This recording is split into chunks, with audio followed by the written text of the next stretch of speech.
Okay, since it's already 9 a.m., we're going to start admitting participants now.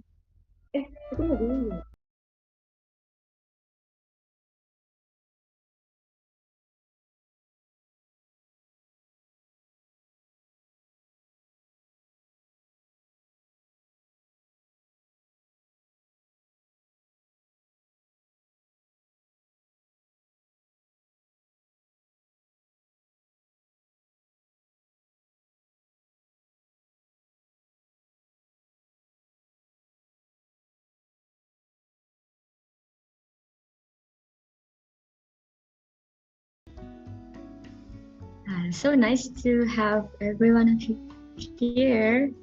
We're gonna start in a few minutes. Right now, we are admitting the other audience, and yeah, we are starting really soon with our first session.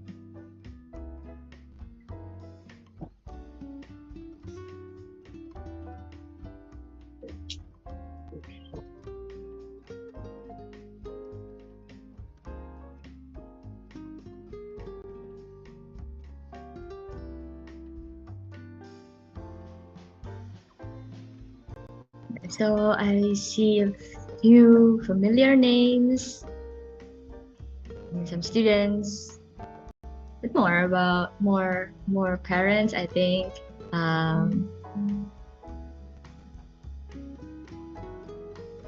Thank you very much for joining us in early morning on a Saturday.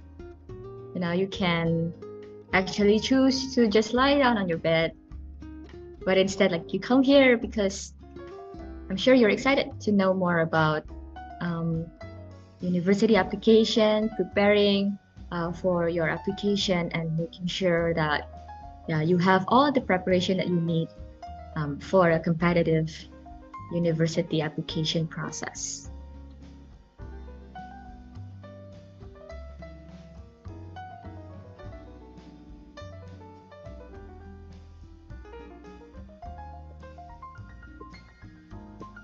Right.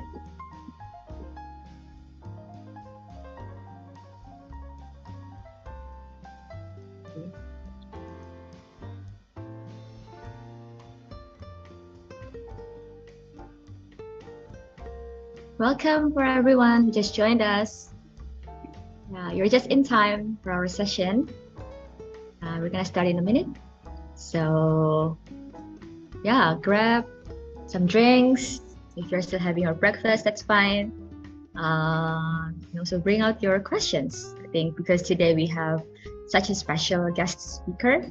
So definitely not an opportunity to be missed.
All right. It looks like we're going to start soon. So let me just recording in progress. Let me just stop the music so that everyone can hear clearly. And all right, seems we are on it. So again, a very warm welcome for everyone here. Thank you very much for all parents, all students to come to this event, our anniversary. And of course, I'm probably gonna say hi for everyone watching on YouTube as well, for our in other channels. I think good morning. I really thank you for your time and also effort to come here to join us in this session for the first session in our anniversary series, which is the Top US University Holistic Approach, the admission assessment together with UC Berkeley, one of the top US universities that you might heard of before, right? So we're so excited that today we have someone to talk to. Later on, I'm also gonna introduce him further. But first of all, I would like to also give you an introduction of who we are. Yeah. So before that, actually, of course, myself. My name is Sharon. I'm one of the mentors in All In Edu Space. I'll talk more about All In later on. But yeah, here I'm also a mentor who will guide students throughout their application journey. And if you want to know more, or maybe if this is your first time to hear about us, we are All In Edu Space, where we provide actually a university preparation through 3 different programs, as you can see on the screen. Right. So the first one, we provide individual admission mentoring, where we guide students throughout their preparation through university application. We help them through shortlisting universities, through essay preparation, interviews, and even until picking which universities that they want to go to.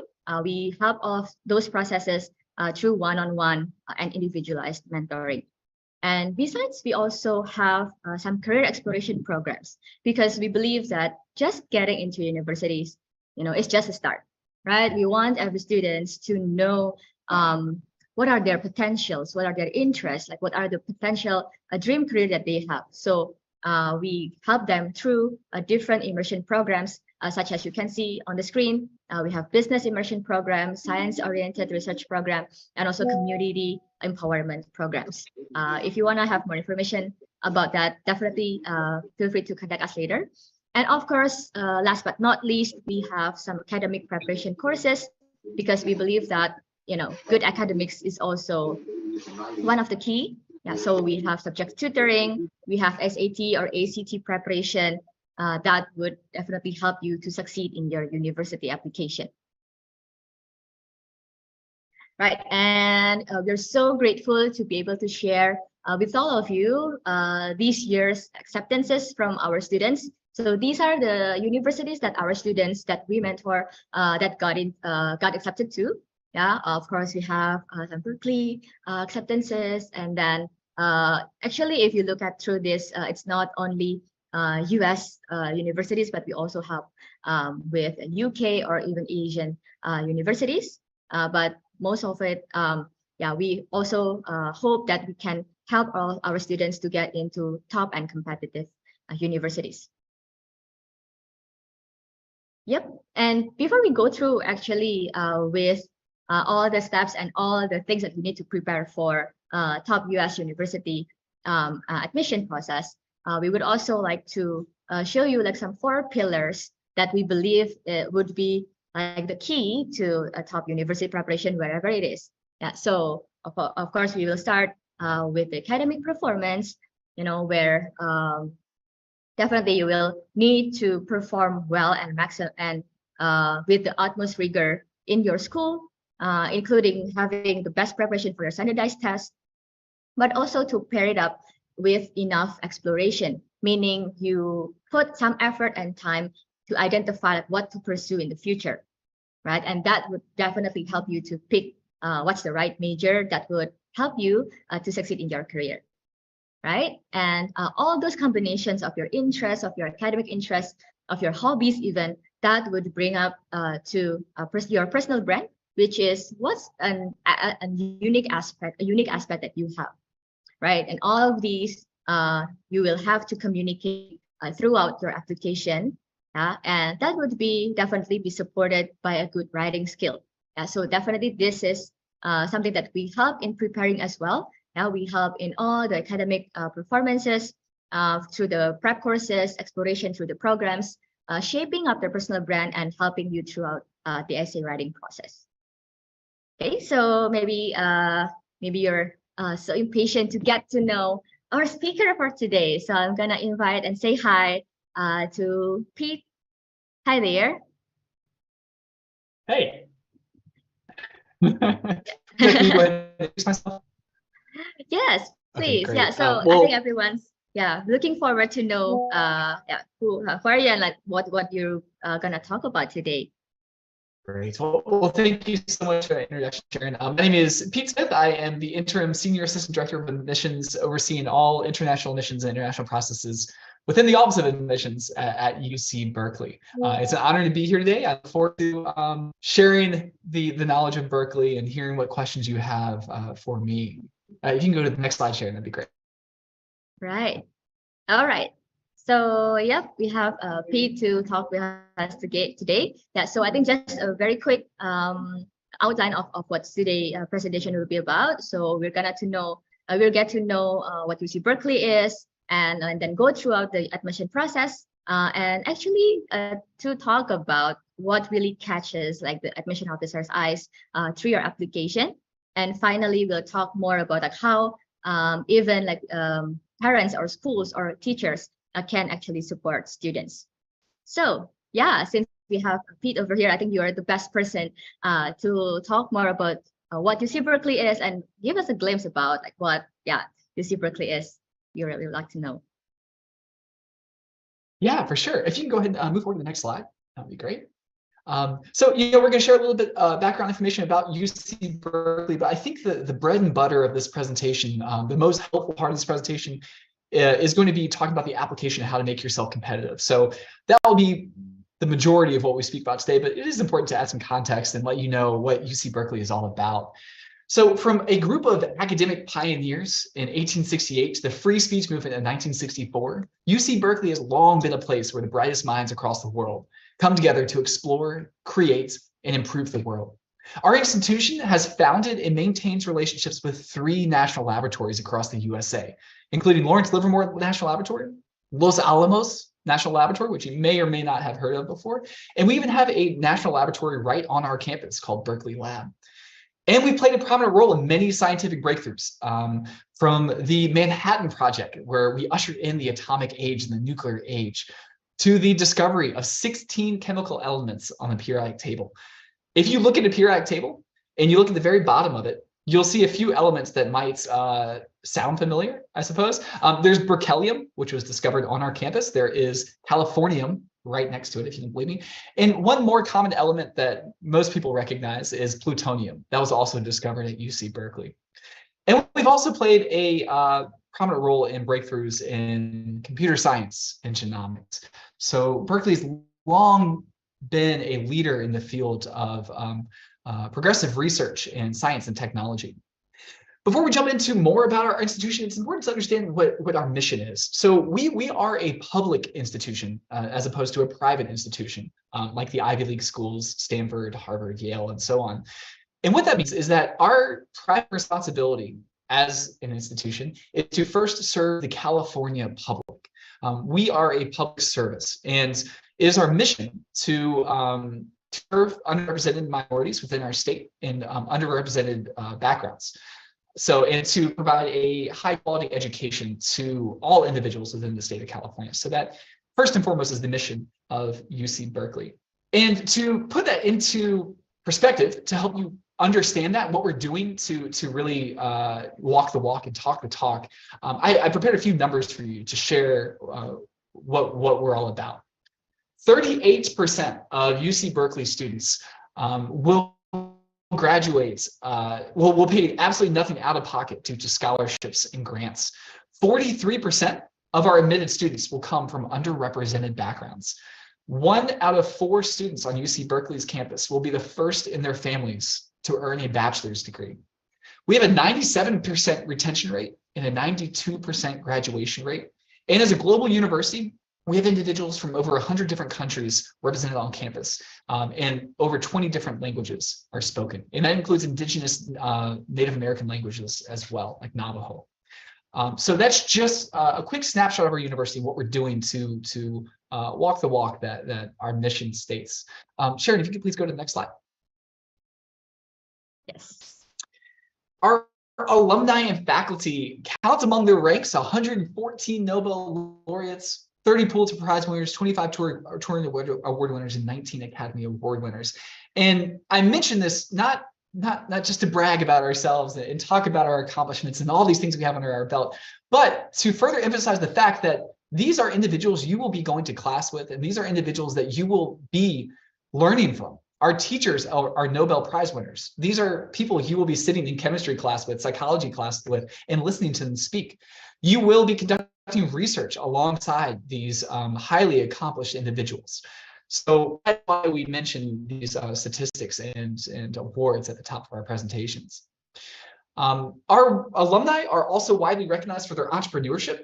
You may or may not know that Berkeley graduates have founded numerous notable companies across the world, including Apple, Intel, and eBay. And actually, Tesla was originally founded by a Berkeley graduate as well. Sharon, if you please go to the next slide. Sure. Some top majors, we've always been at the cutting edge of science and technology. From our involvement in the nuclear and atomic age back in the 40s and the 30s to the current age of computer and information technology. Electrical engineering, electrical and computer engineering will be our most highly demanded major on campus. And chemistry is going to be the second highest demanded major. Those are the two programs that most applicants are applying to. And there's a lot of reasons for that.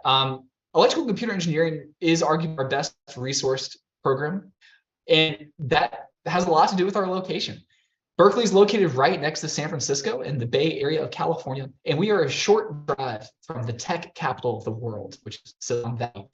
And many of our students, because of that close proximity, have internships, part-time jobs, and full-time jobs with the tech companies down in Silicon Valley. So that is kind of why our electrical engineering, electrical and computer engineering program always has notoriety behind it.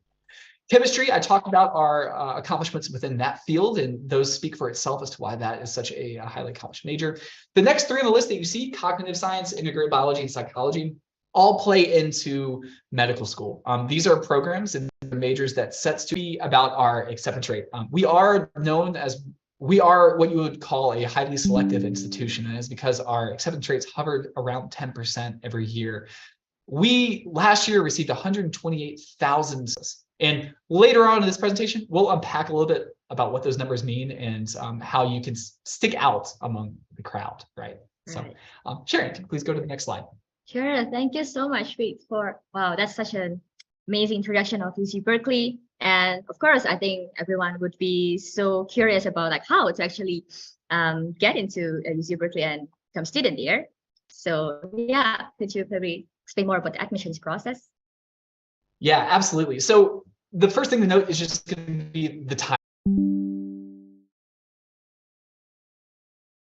Recording in there progress. Will be a small amount of applicants that are given early notice about their admission, typically at the beginning of March. And those typically are the highest performing students in our applicant pool, and often the scholarship recipients as well. But the vast majority of our decisions go out at the end of March, early April. Following that, you will have about a month and a half. You have until May 1st to decide whether or not you really want to come to Berkeley, which we hope you will. And you will submit your payment to enroll at our institution by May 1st. And then July and onward is all the exciting onboarding and orientation. You will be sending in all your transcripts. You will be attending great events that we have, engaging activities, and so on, leading up to your first semester.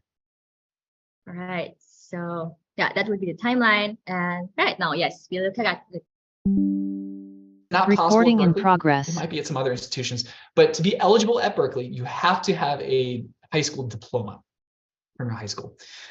International applicants do have a minimum GPA requirement as well. It's a 3.4 GPA or higher. That's in the US system. I know that doesn't often translate.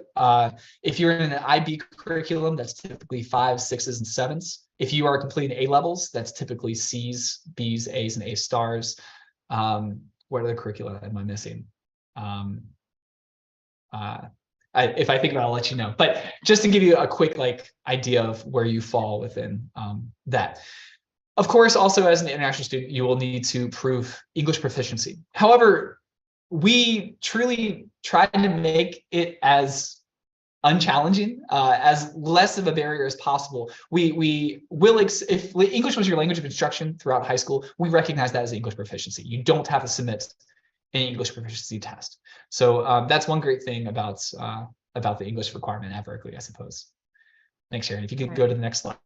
Right. Yeah. So looking at all these requirements, I think, what really separates one individual from the others, right? Yeah. And so speaking about the application now, we're diving into it a little bit, which is exciting. This is at the forefront of my mind because this is all I've been doing over the last 5 or 6 months is reading essays, evaluate applications. So it's nice to be able to talk about it instead of just sitting behind a computer and reading. So in short, on what is written on the screen is very, very true. Berkeley is looking for strong, well-rounded individuals who consistently make a positive impact on those around them. Read into that sentence and digest that sentence, because that's every word in there is true. That's the applicants that we are looking for. We are looking for individuals who have positive impacts on their communities, on their societies, on the individuals around them. Right. There are 5 key factors that I always remind students or tell students to keep in mind about applying to Berkeley. The first key factor is going to be that we use a holistic admissions process.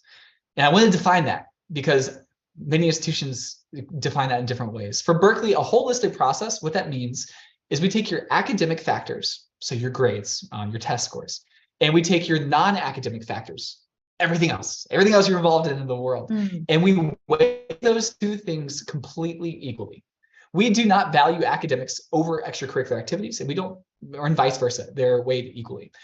Oftentimes, having a perfect score GPA, a perfect IB diploma, perfect 4.0 GPA, straight A's, that alone is not going to be enough to be admitted to our school.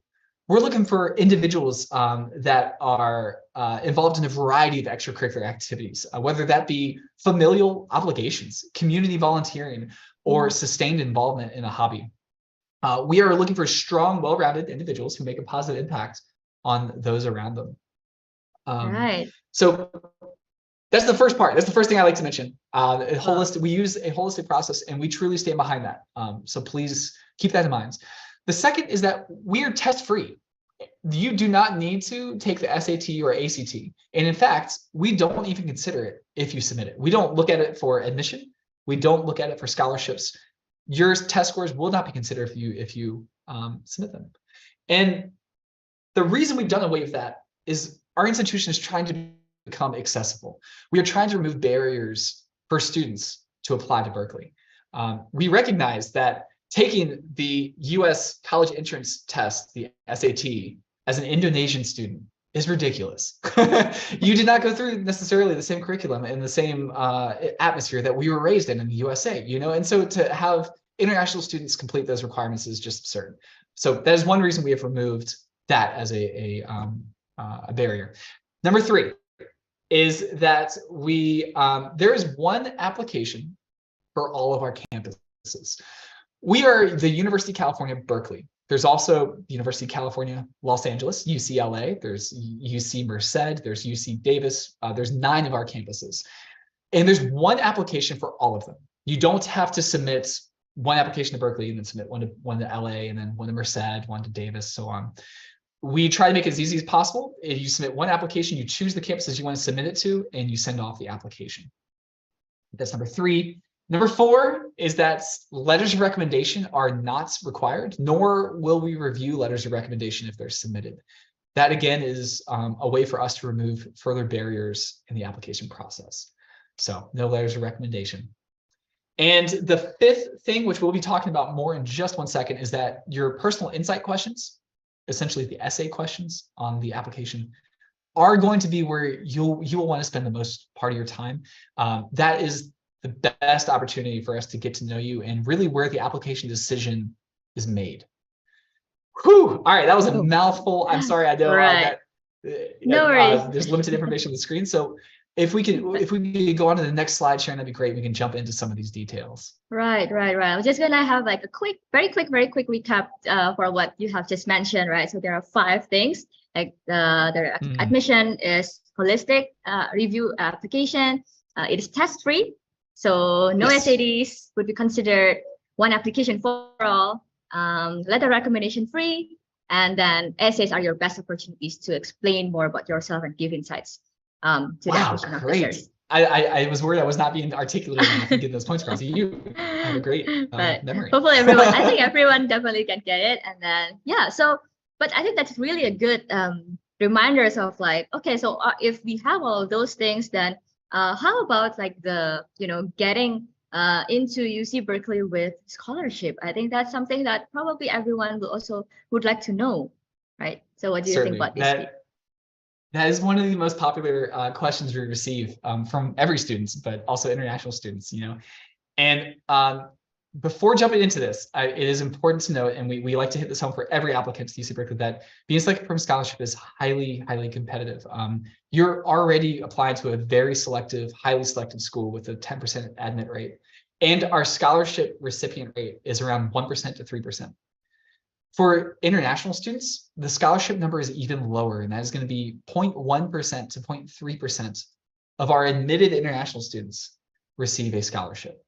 So go into this knowing that it is very challenging and very difficult to be awarded the scholarship, but there is a slim chance, So I don't want to totally discourage you, but I want to talk realistically, right, and set out realistic terms. This is the most prestigious scholarship available for students on our campus. The reason is it will not cover full tuition for international students. It will only cover about half the cost of your attendance. So you will still be on the hook for about $40,000 if you were to receive this scholarship. The reason chance of scholarship is outstanding and incredible awards. Not only does it cover all of your books, all of your on-campus living, you receive a $1,000 a year stipend for research. You have dedicated faculty member who is your assigned mentor for all 4 years at Berkeley. They work closely with you for all 4 years. You have special advisors in our financial aid department and our student advising department. We pull all the bells and whistles for this one award. There's no extra application for you to do, which again is great. We try to make the application easy for you to complete. Every applicant is automatically considered for this. When we're reviewing applications, if a candidate raises to the level that we're looking for this scholarship, there is a way we can designate that on our application review, and it goes on to a further review. Let's say you are selected. Let's say you make it through round 1. Your application comes to me and I say, wow, you're an outstanding student. Sharon has all these accomplishments. Awesome. Let's recommend Sharon for this scholarship. The next step is in January, you will receive an email inviting you to interview with a faculty member. And our faculty are the ones that actually interview and award the scholarship. So you will sit down, you will have a camera on interview where you are asked questions by the faculty about your fit at UC Berkeley, your accomplishments, and so on. And they will make the determining factor if you should receive this award. Now, what does a scholarship recipient look like? And a thing that students are often frustrated with is admissions is never black and white. It's never straight, clear cut. We could have 2 students that look seemingly identical on paper, and this one gets admitted and this one unfortunately doesn't. So go into this conversation knowing that there's no definite answer. If I do this, if I check all these boxes, I would definitely get the scholarship. So we would like to mention that this is awarded to students who stand out due to their creativity, due to their leadership, and due to their service. Berkeley is a community service heavy institution. The 1 out of 5 of our students is involved in community service on a weekly basis. We are also one of the leading producers of Peace Corps volunteers around the world. So there's a strong commitment to service. If you have a background in that, chances are you would be a competitive applicant for this scholarship. Right. Okay. Oh, yeah. I think this is really, I think both like motivates, but also, also think gives a sense of like, oh, I need to prepare like a lot, right, for like UC Berkeley application, and yeah, even give my chance, shoot my chance to even selected for a scholarship. So I think let's take a look more on like what really separates like an applicant from the others, and like what would catch your eyes when you're reviewing their applications, right? So yeah, I think I'll start off with this, and probably you can also like give us some inputs, Pete. So I think what really like UC Berkeley is looking for, like from your explanation just now as well, like students who contribute to their community, and then they have like this combination of both the academic excellence, but also with their soft skills, right? With their honesty, passion, drive, ambition. And even they look at, going to Berkeley as a stepping stone towards their own bigger goals, like after they graduate. Yeah. So yeah, what's your opinion on this? And like, what would be, something that students need to put in mind when they're preparing for their application?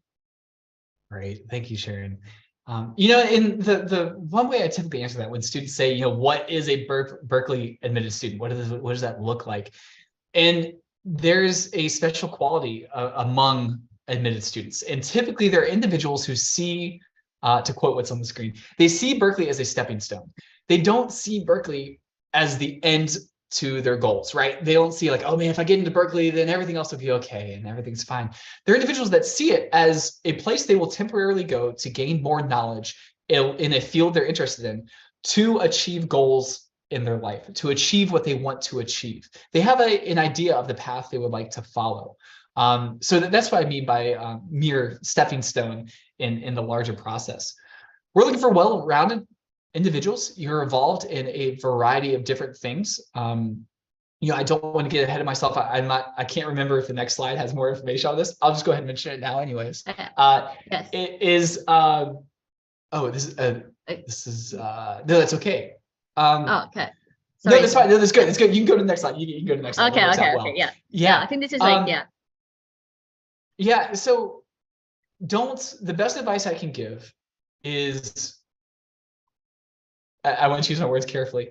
Academics are not as important as students may think for UC Berkeley. I believe there's a misconception that only students with perfect academic scores and 4 HLIB courses or 10 AP courses, straight A's, gets accepted to UC Berkeley. And that is just plain incorrect. That's not true. The best advice I can give to you is stay academically strong in school. If you get B's, if you get C's, that's fine. Don't panic. Stay academically strong in school and pursue your passions and pursue your interests outside of school. We want to see students take the knowledge that they're learning and apply it in the real world to create solutions to problems, to give back to their community, to help others. That's the academics portion on the application is just one page. It's just your grades, and that tells us a little bit about you and your performance in school. But the vast majority of what we learn from you is what you do outside of the classroom, the extracurricular activities you're involved in, the competitions you take part in, the hobbies you have. So when crafting your application, keep this in mind. Yes, academics are important to an extent, but not nearly as important as this misconception that has been construed across the world. Let me see. Let me read this slide real quick. I'll show individual take what they learn in school and apply. Oh, yeah, that's right. Yeah, we hit on this. Right. Yes. Yeah. So I think it's really, really brings in like the most important thing is that we know that Berkeley is looking for students who are not only like excellent in the classroom, but also they are basically change makers. They know like the problems around their lives and then what to do about it. And I think the best way, as what you mentioned earlier, is from the essays, right? So yeah, what do you think of like all these from these essays? Like what should we really look at when we are preparing our essays? Yeah, so on the second half of the application, there'll be 8 essays for you to choose from. You need to choose 4. Each of those essays has a 350 word maximum. which in the grand scheme of things is really not that long of an essay. It's about 2 paragraphs, really. So don't panic. It's not an overwhelming, we say 4 essays. It's not as crazy as it sounds. But this arguably is the most important part of the application.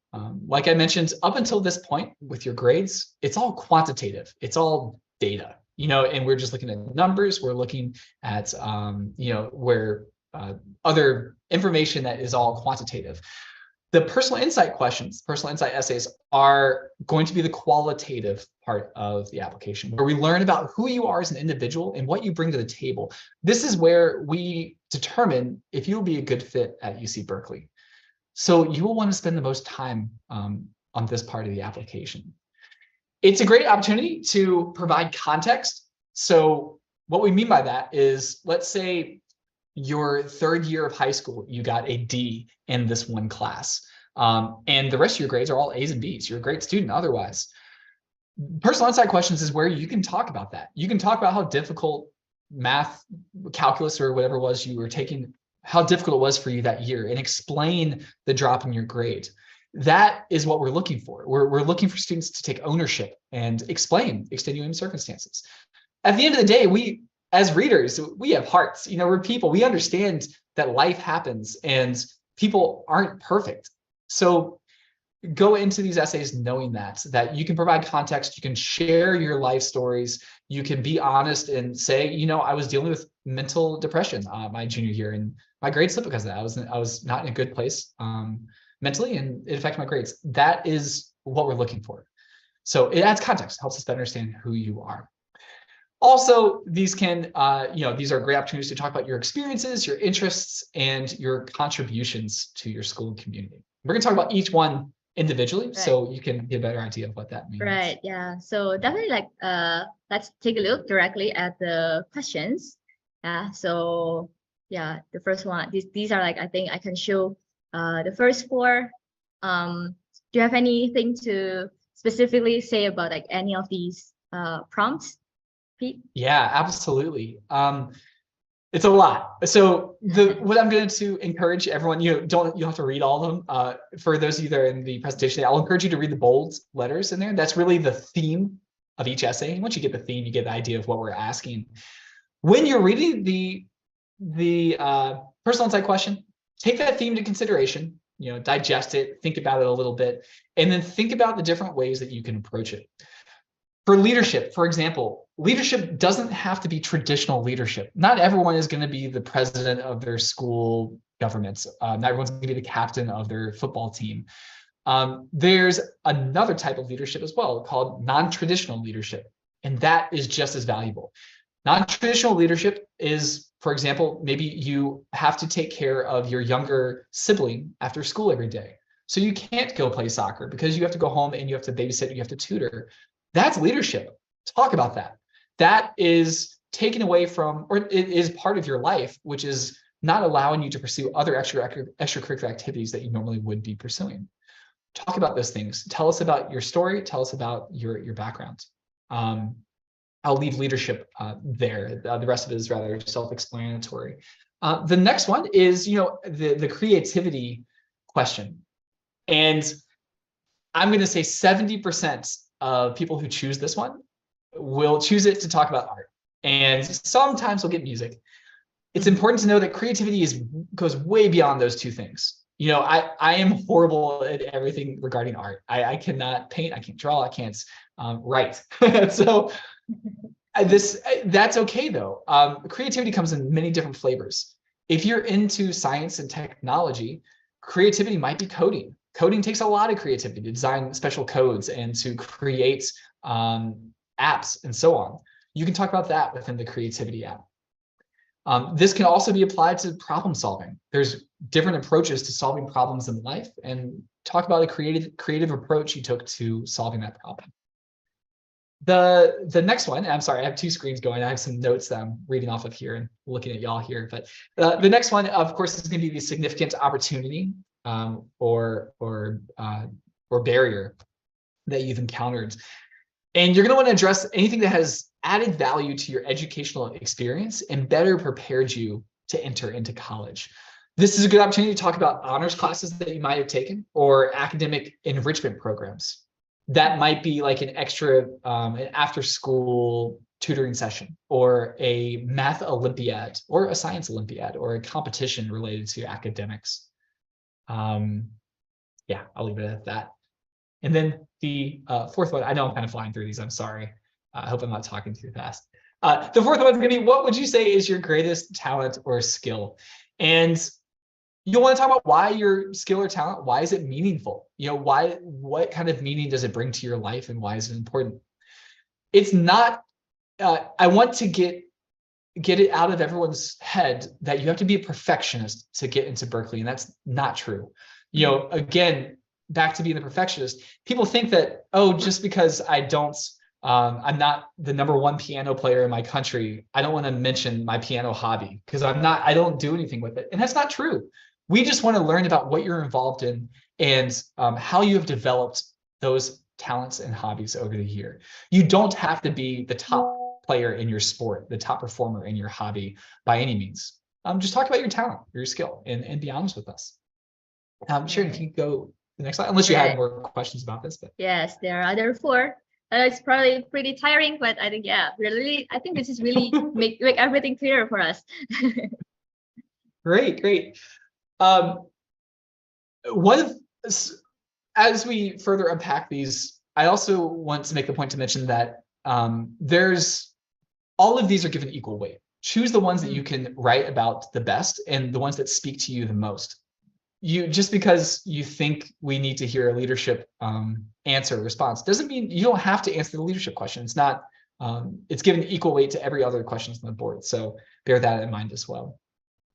A challenge, talk about a significant challenge you could have. That could be a personal challenge, maybe a conflict you had in school or something you face in your community. You could talk about how it has impacted you academically or perhaps in your own personal life. Going on to the next one. So it's academic subject, I'm sorry. Yep. So this is pretty straightforward, talking about the academic subject that inspires you the most. Talk about your interest in how you developed that. What originally ignited the spark in your interest in that field? Describe any experience you've had inside and outside the classroom. The most successful answers for this would include how you are applying that subject in your everyday life. Perhaps that is related to, I'm sorry to keep falling back on electrical engineering, but maybe electrical engineering and computer science is your passion. You would talk about how you love the academic subject, but then in your free time, you apply that by designing applications or building robots or something very similar. How do you apply it inside and outside of the classroom? Another favorite one of mine, just because of the incredible stories we encounter while reading this, is the community question. What have you done to make your school or make your community a better place? When addressing this, be sure to talk about your role, what role you played directly in that. Were you a leader? Were you a member? Were you a participant? Did you inspire others to also contribute to that community involvement? Was there a problem that you wanted to fix, and how did you go about fixing that problem? Just to help you brainstorm some answers. And the final and last question, question number 8. This is going to be the catch-all essay question. If you can't really think about what else to write, this is the one that kind of covers everything else that you haven't been able to talk about yet. What makes you a strong candidate? What makes you unique? What makes you stand out? Why do you think you would fit? What makes you, why would Berkeley be a good fit for you? You could discuss about that. It's okay to brag. It's okay to talk about yourselves. This is the opportunity in your application that we are looking for that. We're looking for you to really share with us who you are, and talk about your accomplishments. So don't be shy. Don't be bashful. It's okay to brag in these. Okay. Right.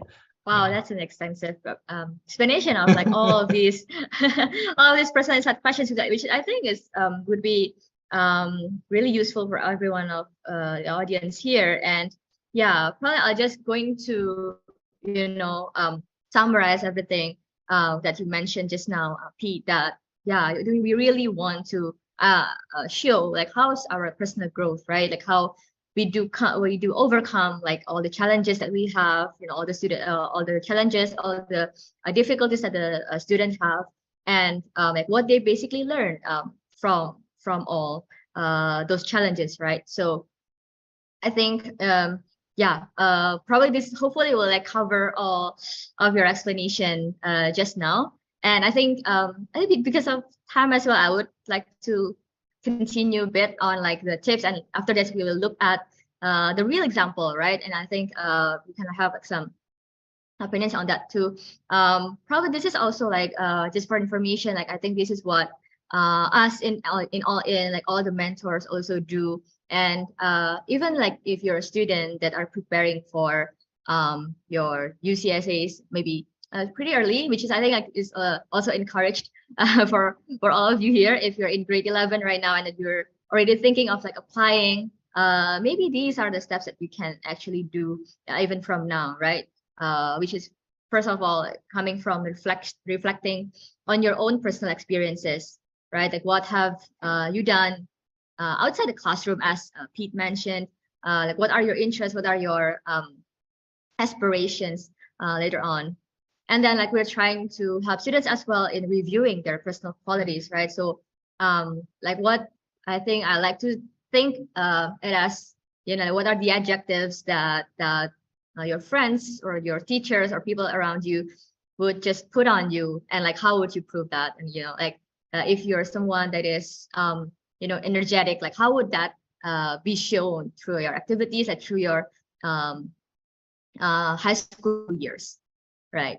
And then to combine them with the prompt so that it really answers the questions as Pete has highlighted in the previous ones. Do you want to add any small tips, and like preparing for the essay? Pete, do you have any other things to add from this? I would have so in regard to I wouldn't be able to offer anything beyond what your English or your writing teachers will be telling you. Start early, start writing your essays as soon as you can, and get a good idea of what you want to write. Get feedback, get lots of feedback. Have your friends read it, have your parents read it, have your teachers read it. Be concise. You want to get your thoughts across very short and very to the point. You don't want to be like me and just talk a lot. Also, I would encourage you to avoid using cliches, jokes, and even quotes. Those are all things that are overdone. Students will say, start their essay with a quote, but 80% of the applicants will start their essay with a quote.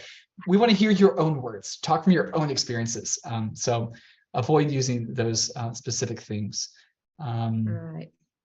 Yeah, I'll leave it there. Right. So being authentic is, I think, is one of the things as well, right? Okay.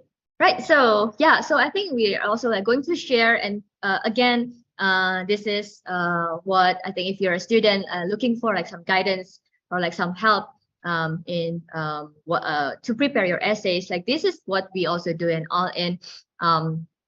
If you think that, oh, it's very difficult for me to get out, all the stories about my past, about the challenges that I had, we're here to help you brainstorm and outline all the stories that you have, even starting out from maybe your activities, maybe starting out from the qualities that you really like about yourself, and then like get it all on the paper, well, on the docs for now, and then like get it drafted, get revised. We also have a group of essay editors with us that would give you like a professional review and feedback, meaning they would look at it as like the whole story, right? They will not be biased by your own self, right? They will just will give feedback based on like what you write on the document, and then like all this cycle will go through until all of us feel satisfied with the result and get submitted, right? So yeah, I think this process is also what we do to this particular student that we will show after this. We will have like the real example of the essay, right? So I think this is like also a good try for us to see like what are the points that can really show your personality or like your interest, right? So yeah, we are taking a look at this particular prompt. This student take this prompt, like what would you say is your greatest talent or skill, and how has he developed and demonstrated that talent over time? Yeah, so I will actually show you a few slides for all the audience and also Pete, and I have like, some highlighted sentences. I think I'll give also like a few. I'll also just go through all the highlighted sentences, you know, to give more sense of it, and probably later on, yeah, Pete, you can also like jump in to think about like what you think about this essay in overall. So yeah, so this is how it started. Yeah, so apparently this student struggled to speak in front of people, right? Until one day during a single performance, I imagined that all my peers suddenly turned into watermelons, right? So here the student is presenting the problem that he had, yeah, the stage fright, and then like how he initially like tried to like overcome it. Okay, I'll just give a few minutes for all of you to read. And yeah, go to the next paragraph. At first, I only explored through school competitions, blah, blah, blah. But then from every single event, I was able to learn more about what I could do with a voice. So here's, I think it would be like the point where after all the difficulties and like how he tried to manage all of that, not after those things, he didn't, you know, avoid actually like all these public speaking or public instances where he has to show himself in public, but instead he tried to learn something out of it, right? How he would present himself with a voice. And he said that, yeah, my greatest development was learning to use this skill beyond communicating to get what I want. Just a note, we did redact a bit of this essay. So if you see like some of the dots, that would be like, you know, some of the parts that we cut out just for the sake of time. But I think like there are still like we have input, we have included some of the points, right? So yeah, there was a time at the swim meet where my junior teammates were worried. So I just played smooth criminal and did the moonwalk by the poolside, right? So I wasn't worried about what everyone else thought of me. I just wanted my teammates to feel more at home. So he started talking about like how, you know, he want to get himself out there, starting from, you know, being more confident on stage to becoming more expressive among his teammates. Okay, so I think the next one would be the last part. Yeah, from this, I learned a valuable lesson, which is that talent should not be used for one's self-gain, but instead for the gain of the community. I think this is, again, something that is valuable for Berkeley, you know, the community-oriented approach. I learned that my talent was more meaningful when it helped others get back on their feet. And I credit all of this to my brain that sees watermelons. He got it back to the first instance where he got this stage fright, and try to overcome that. So yeah, I think I would also want to bring out that this essay is probably not perfect one, and because again like just echo like what Pete mentioned, you know, we're like it's not perfection that you're looking for, but actually, you know, the side of the student that that you want to see outside of their grades, outside of their activities. So yeah, maybe I'm just curious, Pete, if you have any thoughts of like what do you get, like what sense do you get from the student looking at the writing? Yeah, one thing I appreciate right off the bat is honesty. You know, from the very first paragraph, they were very open and talked about struggles that they had. Thank you. Yeah, I actually forgot exactly what the line was, but they struggled to speak in front of people. And it's not easy to just admit that to a school that you want to be admitted to, right? You worry that there's going to be a lot of judgment involved, and there's not. We like to humanize the experience. We want to hear that you are a human. You have emotions, you have struggles, you have overcome challenges.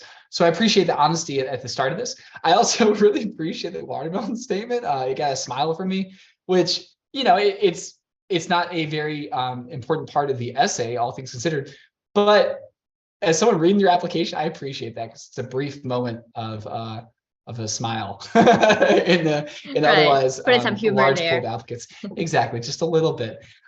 So those are two things right off the bat that stuck with me. I also like how they talked at the end about how they used their they developed to overcome their stage fright, and they use that development to benefit others, to create community among others, to make others feel comfortable. So those are kind of some of the key points I took away from that. Right. Right. So yeah, I think we're just again just gonna share to everyone of you here that yeah, it's okay to be honest about like what you have, and but not only showing your weakness or showing your vulnerability, but also like what you learn, how you actually try to overcome all of those things, and yeah, what you finally learn after that. So we're gonna come into like our last part before we go into the Q&A. I think I saw some questions already, but yeah, very quickly, I would like to also share to you from what we can do if you're a parent, if you're a teacher, if you're maybe a sibling. Like how would you, like help students? And this is also like what we think as mentors here in All In, that it takes a village to raise a child, right? It takes a lot of effort of different roles, different that would be a teamwork needed to create a successful or a compelling application. So yeah, I think we definitely encourage all the parents, teachers, even mentors to stay engaged and support the students to stay engaged and be passionate about what they like. Yeah, again, because I think what Pete has mentioned, academics is 50% of the equation, while the other would be, how the students pursue their passion. Meaning, if they have this interest in coding, do they try to code? Do they join like taking coding competitions, or like do they even try to tinker with all things coding by themselves in their free time? Encourage all the students to actually discover what they like. If right now they are not sure yet of like what they like, what they want to pursue. We are trying to actually encourage them to see to try different things, to have like hands-on experiences on different things, right? And I think we're also like gonna be able to see how we translate this into a certain student's profile. We're happy to share that this student is this is our this year's acceptances from our student. So she is from she's in her intended major is computer science, and actually, yeah, again, she's one of the student that is being considered for Regent Scholarship. Again, showing the academic excellence throughout high school, and also have a lot of different activities. I remember she tried a business, she tried computer science, she tried even like some arts related activities, but all of them actually show like how she used her time to show that her profile is unique and show her personality. And again, throughout the years, she tried to bring out her entrepreneurial and leadership skills throughout organizations, and finally show that she is a change maker through all this contribution to the communities that she built throughout her interest in computer science and business, right? So yeah, I think we definitely would like to share, and like maybe if you have any questions on like, okay, I have all these activities, how should I bring out all of these into a good or like a cohesive application? Definitely we're trying, we look forward to answer that for you as well. And just one last thing about like how All-In mentors help in all this process. Again, as we believe that it takes a village to raise a child, we definitely will like to help all the students throughout every step of the application process, starting from like brainstorming, not only the essays, but also the activities that we want to do. Again, if you are not sure yet, like what are your interests, we can try like a lot of things, right? So maybe if you haven't tried it, you never know that you actually like it, right? And then like plan your personal projects. Can talk more about that, like how you can combine all your interests into something unique, and eventually tailor your personal brand that can be reflected through your essays, right? Making sure that your essays really portray like who you are. Okay, so yeah, before we go into the Q&A session, I think we also have a polling that we prepare for you all. Yeah, I think if you are if you're a student, you can just look at the questions, and yeah, all of these questions actually is for us to just know like who you are, who are the audience today, and how we can actually help you more on your application journey. And yeah, I think meanwhile, I think I would like to take a look at some of the questions. I think, yeah, thank you, Pete, for like addressing all the questions in the chat box already. That's awesome. Okay, so yeah, while we're waiting for the polls, as you go in, as you go through like all the polls and like answer that, yeah, I think we'd like to have some questions answered again as well. Okay, so let me see if there's any questions that are not answered yet. Okay.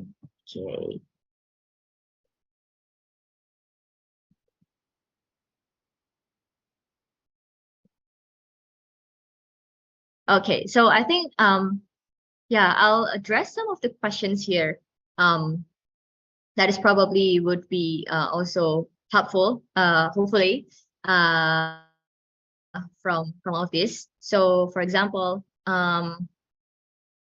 okay, I think I have this question from Dave. If my son is in grade 11, since there is a lot of things to be prepared, what should he prepare first to get into Berkeley? Yeah, so yeah, thank you, Pete, for your suggestion. You know, from like the activities and what are the things that he needs to prepare. But I think because again, like this is in grade 11, this is also like what we try to suggest to all of our students in all in, because again, like prepare early for the essays is definitely something important. So if you're looking right, I think right now it's April, and especially here in Indonesia, like we are having, you know, we have quite a few holidays coming after this. You know, it's the Lebaran holiday. If you know, you can even use that time to, use your time to spend your time with your family, but also to, start a bit on your essays. Yeah, I think because like in the summer, you want to also like maximize that time to get like your final activities to build your profile, but also to, draft your essay so that it's you have more time to revise those things. And yeah, probably I'll just invite Pete, any of these questions that you would like to elaborate or have more answer to. Yeah, thanks for asking. And I have to apologize. The sun has set in California and I'm starting to blend into my background. That's kind of funny. Yeah, there's Madeline asked a wonderful question, or they sparked a good question in my mind.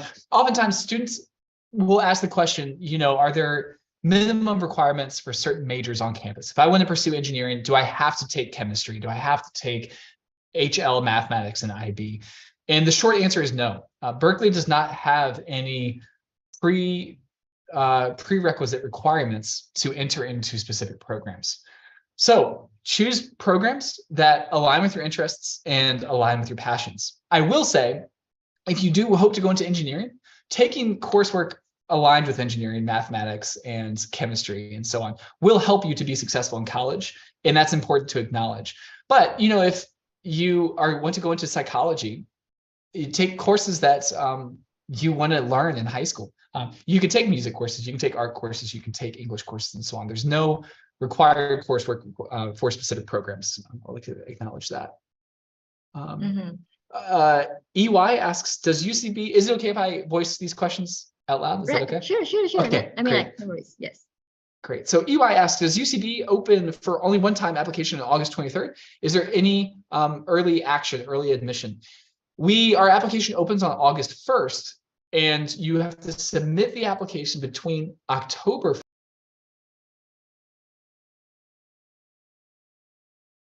Action or early admission. Joanna asks, hi, Peter, the SAT is no longer compulsory, but is there any competitive advantage in showing SAT score? No, not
your essays.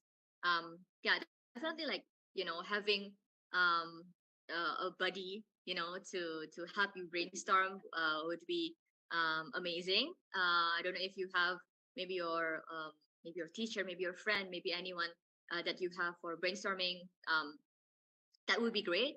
Yeah, but then like if if you're a bit confused, of course here in All In we have like mentors who would like to also help you in the brainstorming process. I think we definitely like, want to adjust like with what the style that you like. Like we have some students that we use Jamboards, to just dump in all the ideas and all the growth that you have throughout the years, and then like from there we create the story together.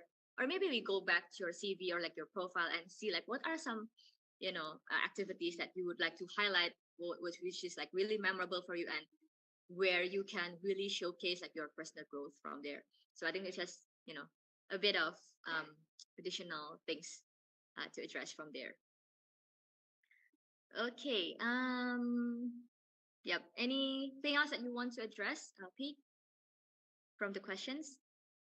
No, these are all really great questions, and typically are is information I should be including in the presentation. So I appreciate you all asking these questions. They're very relevant. May I know what type of academic course? That's a great question, William. I'm glad you asked it. Thank you. And I should have addressed this in the presentation as well. Oftentimes, international students are asking, what coursework is viewed as most competitive over others, and the simple answer is they are all viewed equally, and that's the truth. When we are reviewing applications, we do not compare you against students from other curriculum. We review applicants from the context of their own school. So in short, William, if you were completing A-levels at a specific school in Jakarta, we would review you against applicants completing the same curriculum at that school in Jakarta, for example. You would not be matched with students completing IB curriculum in South Korea or something like that. I hope that adds context. Okay, there's a new. Yeah, EY, it's not, that's a great question. So EY asks if a student who's going for engineering, it's not necessary to have chemistry, but if we have two candidates, one with chem, one without chem, will UCB choose the student with chem? And my answer is not going to be a good one. Unfortunately, it's not that black and white. On paper, when you ask the question like that, sure, it seems easy. Yeah, of course, a student with chemistry experience would be more successful in the classroom. But realistically, that's kind of not how we evaluate the applications. We'll go much more into depth in regards, we look at the extracurricular activities, we look at their holistic characteristics, their essay questions. So while it seems like that would be a pretty straightforward answer, that a student with chem would be better prepared, it's not a black and white answer, yes or no. I'm sorry, I know it's not the answer you were looking for. Okay.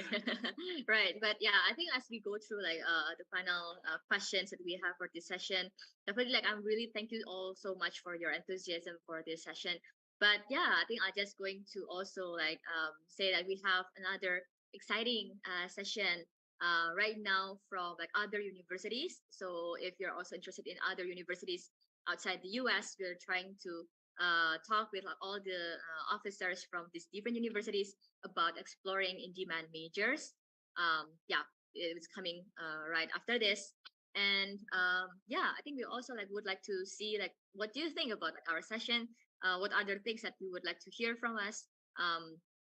So feel free to just scan this barcode with your phone, or if you're on your laptop, you can also like access the link from the chat box. Yeah, to know about like your feedback. And before I go back to here and for the questions as well, I'd like to share some exciting programs, especially I think for those of you who are still unsure about like, how you will maximize your summertime. Yeah, so we have a few great programs that would help you in your exploration. The first one is the business immersion program. This is in the series of our global immersion program, where you can actually get exposed to like different companies through our company visits. We have workshops, hands-on experience through all the workshops. And also what's really exciting is that by the end of this program, you're able to pitch your business idea in front of like real professionals. And you get the chance to actually get a seed funding. And all of these activities, will be packed in like a 5-day program in Singapore. So yeah, this is also for you, a chance for you to like, get out there, have some vacation, but a purposeful one. Similar to that, we also have the Science Research Immersion Program. This is for you who are more interested in the sciences, but maybe not sure yet, like what areas of the sciences that you like. Yeah, you can definitely try to have some hands-on lab experiments, and also like some company visits to understand more about either physical sciences and life sciences. You can only pick one of them, or you can join both. And again, by the end of it, if in comparison we have, the business pitch on the business program, here you will be guided to make your first, literature review presentation. And again, you have this opportunity to get your seed funding for your own research. Yep. And last but not least, again, echoing what Pete has mentioned about community. If you are a bit hesitant about like, okay, like what should I do for the community and how should I also like prepare myself, we're happy to invite you to this community empowerment program. We'll get you into this beautiful community in Salatiga, a rural area in Java, and that there you will be able to train how it likes to identify or like empathize with the locals. Have some activities, have some brainstorming activities to actually create your own idea or your own service project, while also giving a direct help and direct contribution to the community that you visit. So all of these the activities are in this summer, June and July. For more details, I think definitely we are welcome for all of you to have some to contact us as well. Okay, I think yeah. Unfortunately, the time is probably a bit tight for now. So yeah, if there's any question, I think there's no other question. And yeah, I think Pete, do you have any closing words, anything to wrap up to remind everyone here again? No, just I guess the language I like to go out on is do not get caught up or discouraged by acceptance rates. I'm sorry, it's late here. I can't focus. I think it's very easy to see a 10% acceptance rate and to get discouraged and automatically dismiss this as an opportunity for you in your future. But please don't let that be the case.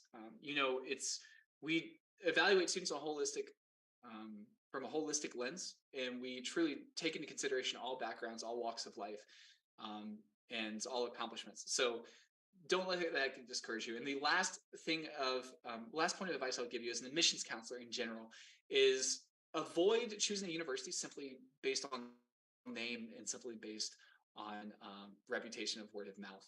It's university, and your experience in college is going to be about much more than brand awareness of a university. You want to make sure that you fit in at a school. And the best example I always give is that I would have never been successful at Harvard if I got accepted. I would have never fit in at Harvard. It was a small Ivy League school with a small student body, heavily focused on academics, and that doesn't fit my personality and my way of life. You want to find an institution that does. So that's the parting wisdom I would share with you. Right. Yeah. Thank you so much again, Pete. Wonderful, wonderful opportunity to have you today. And yep. Without further ado, I think I would also again like direct all of you to the next program. And sorry. Yes. Yeah. I think we looked at some of the representatives coming here again. And yeah, thank you so much for staying tuned. And see you on the next opportunity, everyone. Thank you so much. Bye. Bye, everyone. See you. Okay, I think I'll just hand this over to Andra for the next session. Hi, yes. Yep, I'm going to close the screen so that you can also share the screen. Yeah, thanks, Karen. It's like passing the baton, right? Recording stopped. Okay, can just before we start for the next session, Recording in progress. Is my sound okay? My voice volume all right?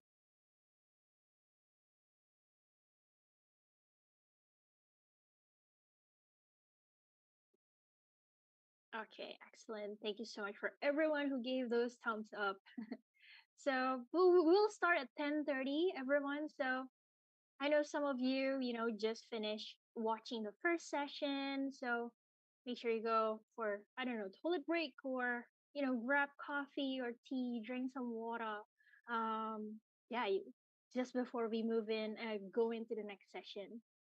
Hi, Alvin and Lenny and Kenneth. How are you today?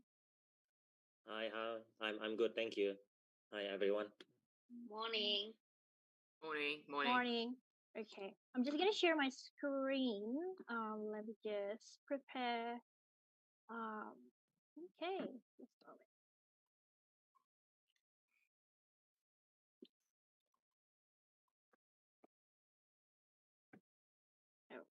Okay.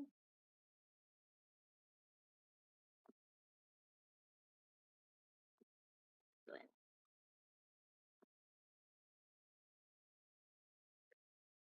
All right. Can everyone view my screen? Is it all uploaded? All good? Yeah, thanks. Excellent. How are you all this morning? Thank you so much for being here and making the time. And where are you guys based on? Like, are you all in Jakarta or are you everywhere around the world? Yeah, I'm basically like I'm based in Hong Kong, but Yeah. I'm actually phoning in from Jakarta. Oh, okay. So you are in Jakarta right now. Yeah, yes. Oh, okay. So it's for a business trip, yeah? Yeah, I'm visiting high schools this weekend, next week. Ah, okay. Cool. How are you liking Jakarta so far? Yeah, this actually isn't my first time here, but I always enjoy. But the traffic is always something mesmerizing here. The traffic, but yeah, I got used to it, and I love the food here as well. Ah, welcome to Jakarta. Enjoy the traffic while you can. I'm sure you won't miss it though. No, How it's all about good. I hope you do enjoy the food because we do have amazing food over here. Yep, I got it. I know. Thank you. Cool. Okay, I do have sorry, I'm just gonna, make sure that I share screen correctly. Just a moment.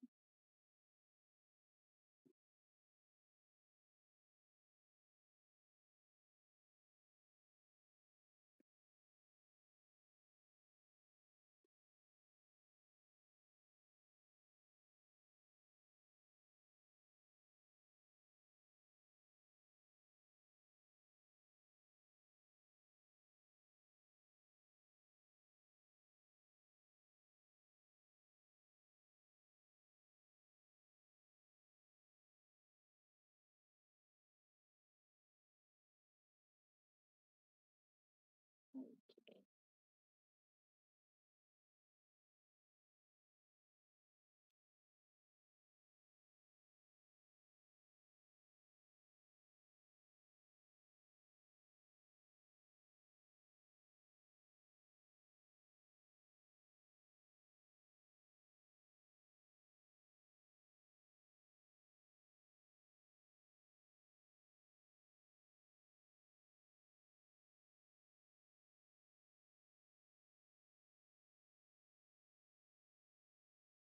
All right. So let me just try it again.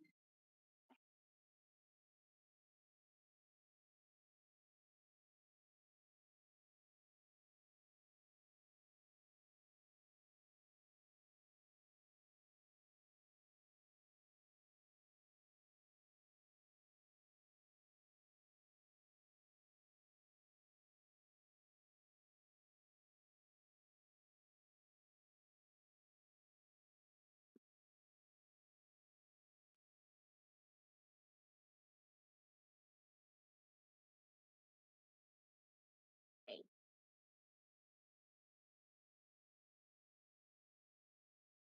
So yeah, feel free to grab water or coffee and tea while we're gonna have our next session. We will start at 10:30. on the dot. So while we're just gonna wait for a few more people to join in, and we will start right away.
And what about Alvin and Lenny? Are you based in Jakarta or Sydney or Glasgow?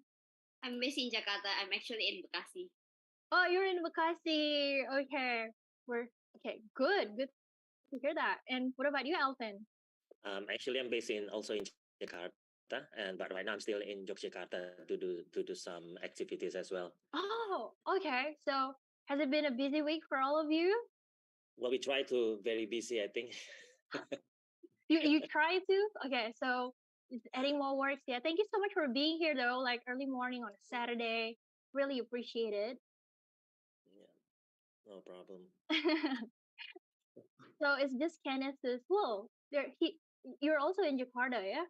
So Yeah, we're right all now I'm in the Jakarta. same time zone. That is great. Yeah, that's great. Yeah, I'm just catching the high school students before they go on to school holidays, right? Yeah. Oh yeah, that is important. That is important. So when are you going back to Hong Kong? Next Wednesday. Next Wednesday. Yeah, I Awesome. believe I believe a lot of the students would go on holiday. I think next Thursday. Cool. Yeah, because of the long holiday, the Lebaran holiday. Yeah. Excellent. So it is 10:31. Let me just see if we should wait for a few more people maybe to join in. And we will start shortly, everyone. So thank you so much for waiting. Okay.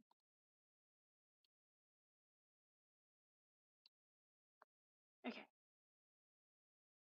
Right. So while we're waiting, I think we can just start.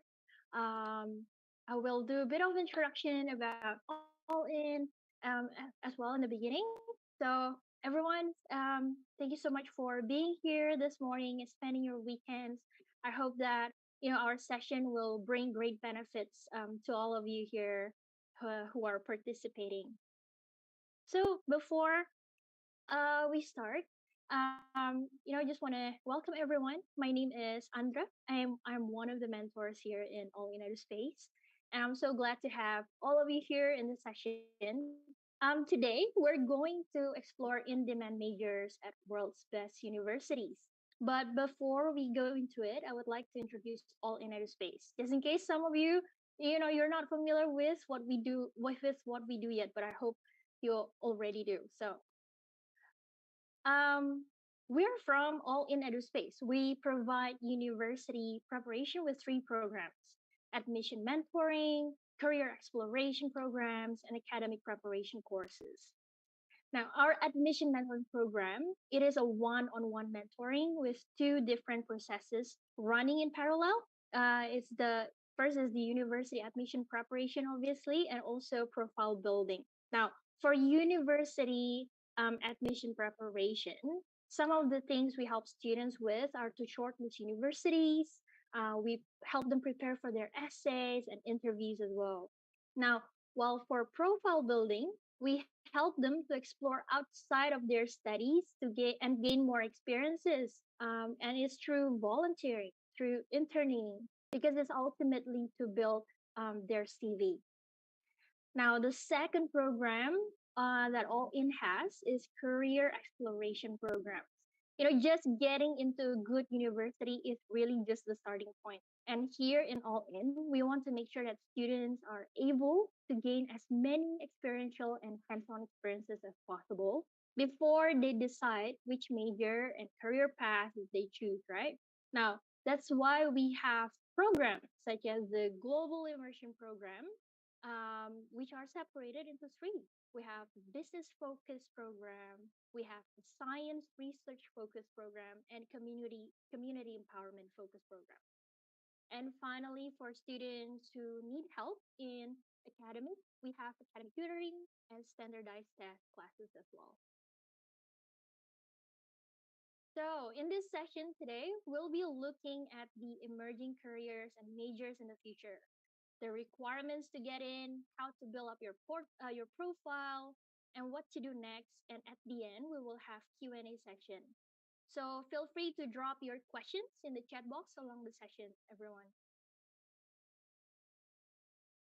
Now we have our special guest from World's Best Universities. We have Lenny from the University of Sydney, and we have Canis from the Hong Kong University of Science and Technology, and Alfin from the University of Glasgow. Hi, everyone. Thank you so much for being here with us this morning. I really appreciate your time, and I look forward to hearing a lot of insights from you today. And I'm sure everyone feel the same as well. So, before we before we start, I just want to open up with the slide, which is emerging careers and majors, right? So, what are the emerging careers and majors? Well, at All In, we kind of, we've come up with this. So, as the world obviously is going through a lot of changes in various areas, right? There are several areas of expertise or majors that are growing in demand due to the need of for specific skills in fields such as science, technology, and business. Here are some areas that are expected to increase in demand and thrive in the future. We can see that data science has an employment growth rate of 15%. And AI and machine learning, it's also in high demand. Like we know that AI is growing so fast. There's ChatGPT around, and I'm sure you've heard about it. And so is the business analytics with 25%. Now, but what skills are to be developed if students were to choose majors in these fields, right? You can see here are some of the required skills. In science, they need to develop mathematical and scientific aptitude and research skills, for example. While in technology, students are to have data analysis skills and technical knowledge. And in business, well, they need to have financial literacy, obviously, and a marketing skill and and also business law and ethics.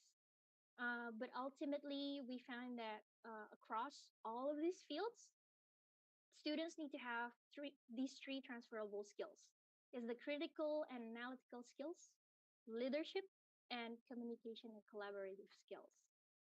Now, next, we're going to hear from Lenny, Hannes, and Alvin about the popular majors at their university.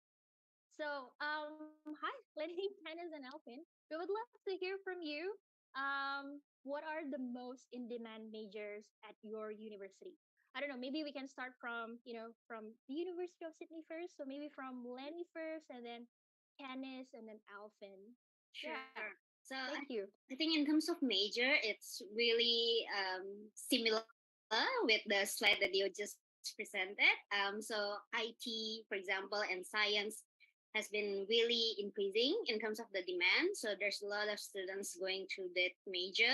I think students also realize that the importance of their future careers. I think a lot of students going to that major, but also business is still really really popular in Indonesia as well. Yeah. Great. Thanks, Lenny. And maybe Hannes, if you would like to share.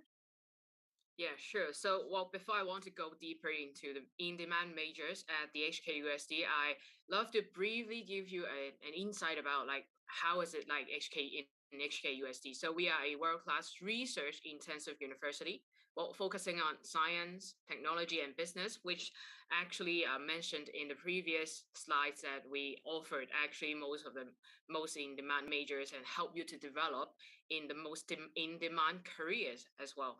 Yeah, so in our school, like we are science and technology, but actually we are also very good in business. We are also the first in Hong Kong talking about studying business and management. So uh, just go in depth for one by one. Like for example, School of Engineering, well, electrical and electronics, and also actually computer science. They are the most in-demand majors in our university. So for science, material science, we are also ranked the first in Hong Kong, and that's why it's very in demand in our university.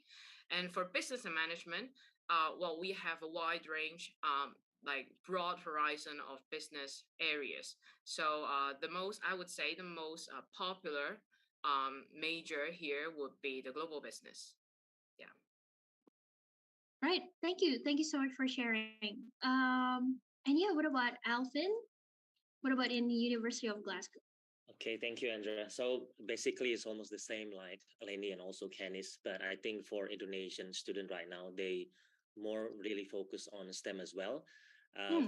For Glasgow, of course, we also very has a very strong program in business and also engineering. But since pandemic, the driven is quite different. Now, most of the Indonesian student also looking for a very specific program in life sciences as well. I Hmm. think that's about what's really happening right now in Indonesia. So yeah, that's about it.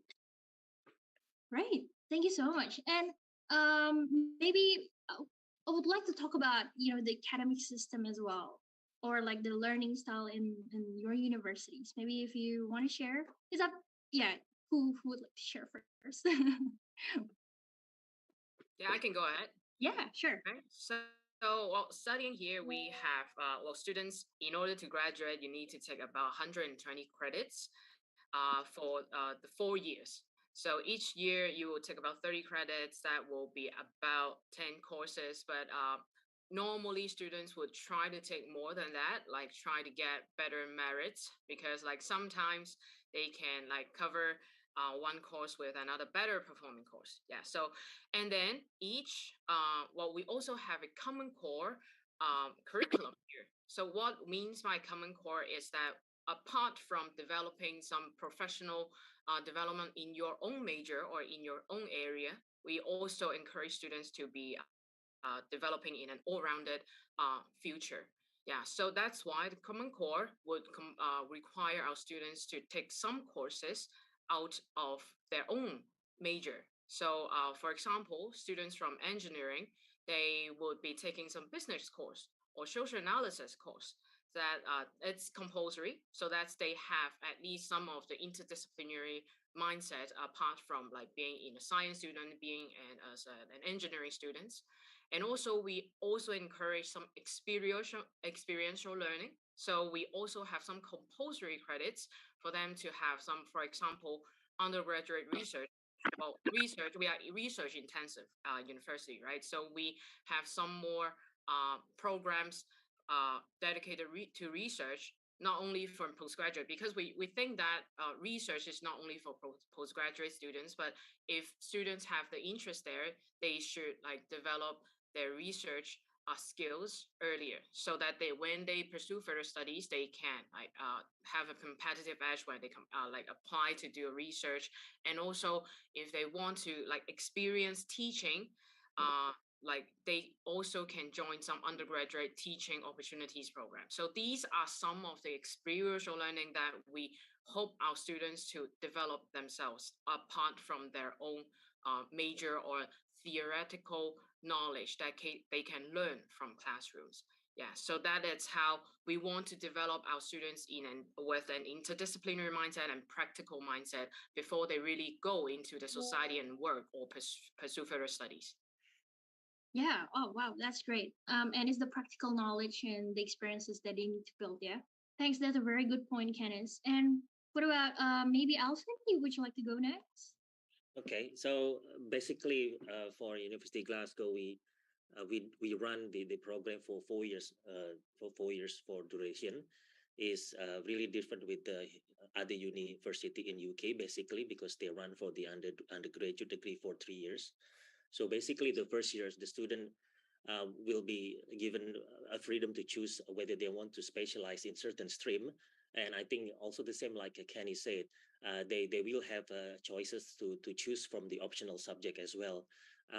Especially if in Glasgow, the program in the third year, the student also able to study at our partner university in Europe and also Australia, just like a University of Sydney, because we are the partner there, and that's part of the another beauty for the student to choose. So another thing from the optional subject as well is really related with the industry that really happening in Glasgow and also UK. So the student basically, when they study for one particular subject, they will also have some opportunity to have the internship as well for the subject. So in regards with the research methodology, we do have such a very big library, which is also known the biggest library not only in UK but also in the Europe. So that's the thing that most of students will be exploring more about the research and also the subject they really want to participate on. So that's basically about it, Andra. Great. Thank you so much, Alvin. Yeah, and Lenny. Yeah, so for undergraduate studies, especially if you're a high school student and want to continue to bachelor, for University of Sydney, we are quite different because we tailor our majors or like structure of our study based on the career that you want to have. So, for example, if you want to go to architecture and engineering, the subjects are already packaged, so you cannot really do mix and match anymore. But you once you finish your study, you will get the accreditation that will be needed if you want to go into that industry. But if you want to study subject like business or IT or even science and design, the good thing about University of Sydney is you can actually combine those major.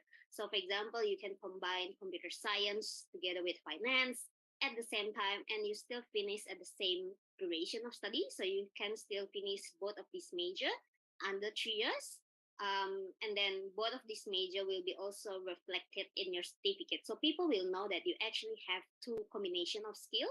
And this kind of curriculum makes the students really agile and really flexible, so if they want to go to different kind of industry in the future, they have the skills already to do that. Great. Okay, so I just want to remind everyone like who is participating in the audience, if you have any questions, feel free to drop them right now as well, because we might just ask questions right now while Alvin, Lenny, and Kenneth are available. So actually, we what about the facilities? Like I feel like there's a lot of it takes both sides, right? Like the university providing, and also the students have to also work and make sure that they are equipped with those skill sets. So what about, can we talk about a little bit more about the facilities available to study those majors at your university, those popular majors? And maybe if Lenny, if you would like to share first. Sure. As I mentioned, because students can combine those major, so a lot of students, for example, if they're taking major in business and at the same time in food science, for example, they can actually enjoy all the facilities from both faculties. So not only one faculty, but you can also enjoy the food science lab, for example, or if you take like design and business, then you have the access to like 3D printing machine at the same time to our business library school, for example. So you will have the opportunity to meet with students from different faculties at the same time. But of course, we have specific facilities for each faculty. For example, for engineering, we have nanoscience facilities that we work together with Microsoft. We have new engineering IT building that just opened last year, 2022, just like the same time when Australia border is open. So really, really good timing that we have that new building as well. But yeah, basically all these facilities, not only the tangible one, but we want to make sure that the students also get the exposure of the industry on the third year. So our facilities also provide the industry engagement, so the students can get industry engagement on their projects on the third year. That's great. I think that's very important to prepare them to know about the real world as well, like how it is. Thank you. Thanks, Lenny. And maybe Candace, if you would like to share from HKUST. Yeah, sure. So, personally, I study in HKUST, so that is why I actually enjoyed a lot of facilities in HKUST. And more specifically, I study in engineering, so that's why I also work in laboratories. So, from my personal experience, most of the students, especially in science and engineering, they are allocated to study in some lab courses. So, lab courses for like for example studying in year 2 or year 3, they have laboratories for like different majors. So actually different departments, different majors, they have their own designated laboratories. So for sure studying those laboratory courses, they are sort of beginners levels. Yeah, so that's why the laboratories, it's like catering for beginners levels or who just entered the laboratories. But as I mentioned, we are a research intensive university. So that means a lot of our professors, apart from doing education, apart from teaching courses, they have their own research. So they have their own research lab as well. So if you are joining them, well, actually, we are very flexible. If students are interested to do research, especially when they met the professors that like doing the research in their own interested area, they can just approach the professor saying like, oh, what are I'm actually interested to join your research team. So if the professor like a lot of the times our professor will provide like opportunities for our students to join their research team, and then help them do the research. So that's why they can also join the professors and their research team to work under some more advanced research labs. So apart from that, we are, well, in HKUSD, we are located next to the sea. So we also have like, if you checked our program list, we have so-called the Ocean Science and Technology major. So we also have an ocean science lab. So it's built next to the sea. So it's very practical. It's like you can get hands-on experience on really doing ocean science and related research. Yeah. So, well, apart from all these kind of engineering or technology part, we actually encourage, as I've said, we encourage students to develop in an all-rounded like development, right? So we also like 2 years ago we like built auditorium. So there is an auditorium, a theater, and also studios for students to experience more art courses as well, like backstage management, like photography, doing videos or audio systems, that they can also learn stuff from other disciplinary. Yeah. Oh, wow, that's great. Good to see. Good to hear about the progress and the development as well from about HKUSD. Thank you. And Alvin, yeah, if you would like to share about University of Glasgow. Yeah. Something that really proud is about our library, which is well known as the biggest library in Western Europe. But not only that, we also contribute to all the schools that we have. For example, for the student who wants to do the program in under the life sciences, the teaching hub that we have is linked to one of the only hospital in Glasgow. So basically the student from the day one already got experience how is it look like in the hospital, and also the laboratory that we have. The laboratory itself has the very strong link with the 5 manufacturer in UK and also in Glasgow, for example, maybe Abbott for the medicine still pharmacy. And other than we also have 3 museums, national museum that's attached to the university as well. The one of the famous one is attached to our main building, so it's really give the free access to all the students to have a study, for example, museum studies, history, and so on. So basically, those kind of the facility that we have, and also we add on some activity as well that the student also can join for our workshop. So this workshop is free given to the students, just making sure all the students got they really manage of their time and can join the workshop. The workshop is really under of their school, for example, Adam Smith Business School and also James Watt of School of Engineering. So quite a range of the workshop that student can also join, and also doing some little research in the laboratory as well. Yeah, thank you, Andrea. Great, thank you so much. And I would like to, talk about graduates' employment. So maybe if you can share a little bit about, what career field and position do most of your alumni currently work in? Maybe from Alvin, since you just finished. Yeah, what's the most popular positions and careers? Lucky enough, because now most of the company from Indonesia they got operational station as well in UK. For example, Bank Indonesia, I just saw the logo there. One of the student from postgraduate and also undergraduate, for the undergraduate level, they have the opportunity to have the internship for 1 or 2 or 3 subjects there. But something that's very highlight from the postgraduate students, the one who graduated, I think, last year, he hasn't really finished the dissertation, and I think the Bank Indonesia already asked him to basically to join for particular project. The reason why, because I think the prestige of Adam Smith Business School is quite famous around in UK. So, and also the under for the computing science as well. Some of the graduate from data science and data analytics is also quite easy to find a job. Basically, approximately around probably three months after they graduate, or before the graduation starts as well. Yeah. Great, thank you so much. And maybe Lenny, what about you, Sid?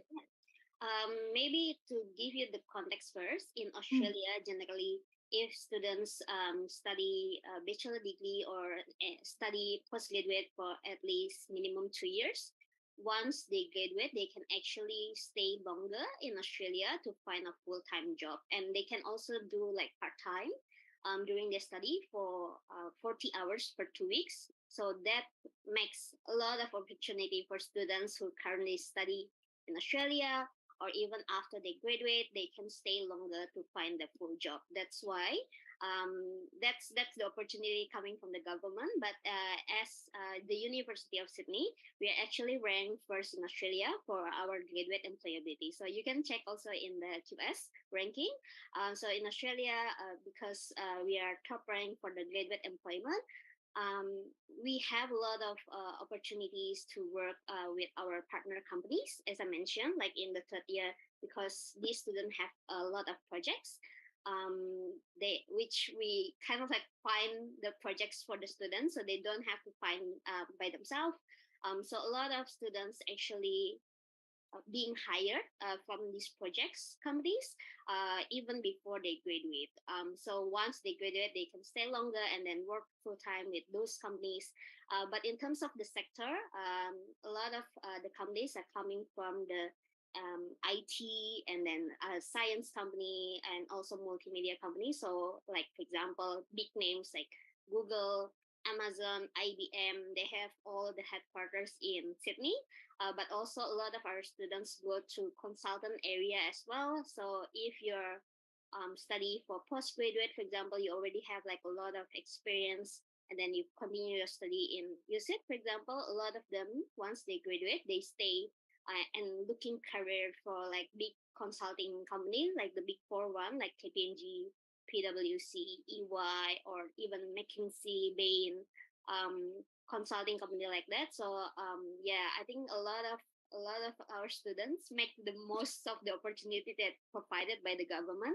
So they Yeah. stay longer. But if they want to go back to Indonesia, a lot of our graduates also work in that startup company like Tokopedia, Shopee, Lazada, because they have the combination of the major like data science and business, for example.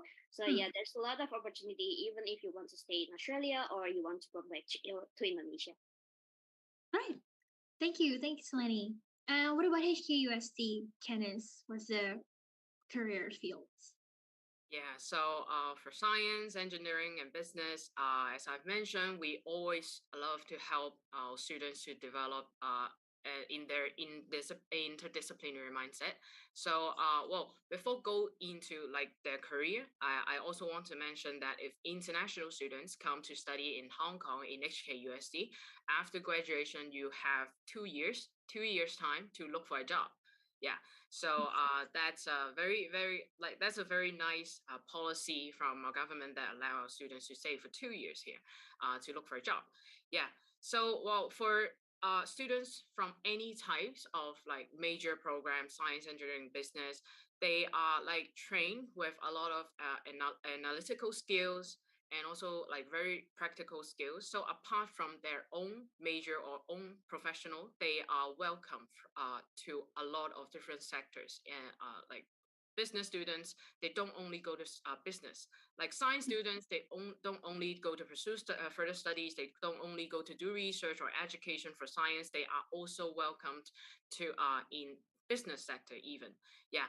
So, but then if you want to be specific, for example, science, they do education. Actually, my high school teacher is a graduate from the HKUST, like teaching my mathematics. So this is one very good example of like pursuing education after studying a degree here in HKUST. Of course, you need to like pursue like further studies for an education degree, right? But if they are pursuing further studies in some specific area, they will be going to ETH Zurich, Caltech, or Imperial College London. So they have a wide range of choices after graduation. So for engineering, well, they will be like entering some like professional scheme that they need to do some practical experience. Like after graduation, they can like take some. They will work under some companies, and then they will get professional accreditation as soon as 4 years after graduation in their own specific engineering discipline. Yeah, but then actually, as an example, I actually got some data from our career center. So actually, a lot of our computer science graduate they actually enter the business field. Yeah, for example, because like actually IT talents are very welcome in banking as well. So, for example, some computer science alumni work in Bank of America, like saying in at the base in Hong Kong as a software engineers. So, for example, they also go to Morgan Stanley, HSBC, yeah, stuff like that. These are the big names in Hong Kong. Yeah. So for business students, because they develop a lot of soft skills in our school of business and management. So apart from their own specific major, they are also welcome in different range of career. Yeah. Right. Thank you so much. And actually, yeah, with the graduate employment, I believe that everyone, go into like great companies and fields as well. Maybe if we can, talk about application requirement. So, in order to enter and to your universities, we've displayed here like general application requirement.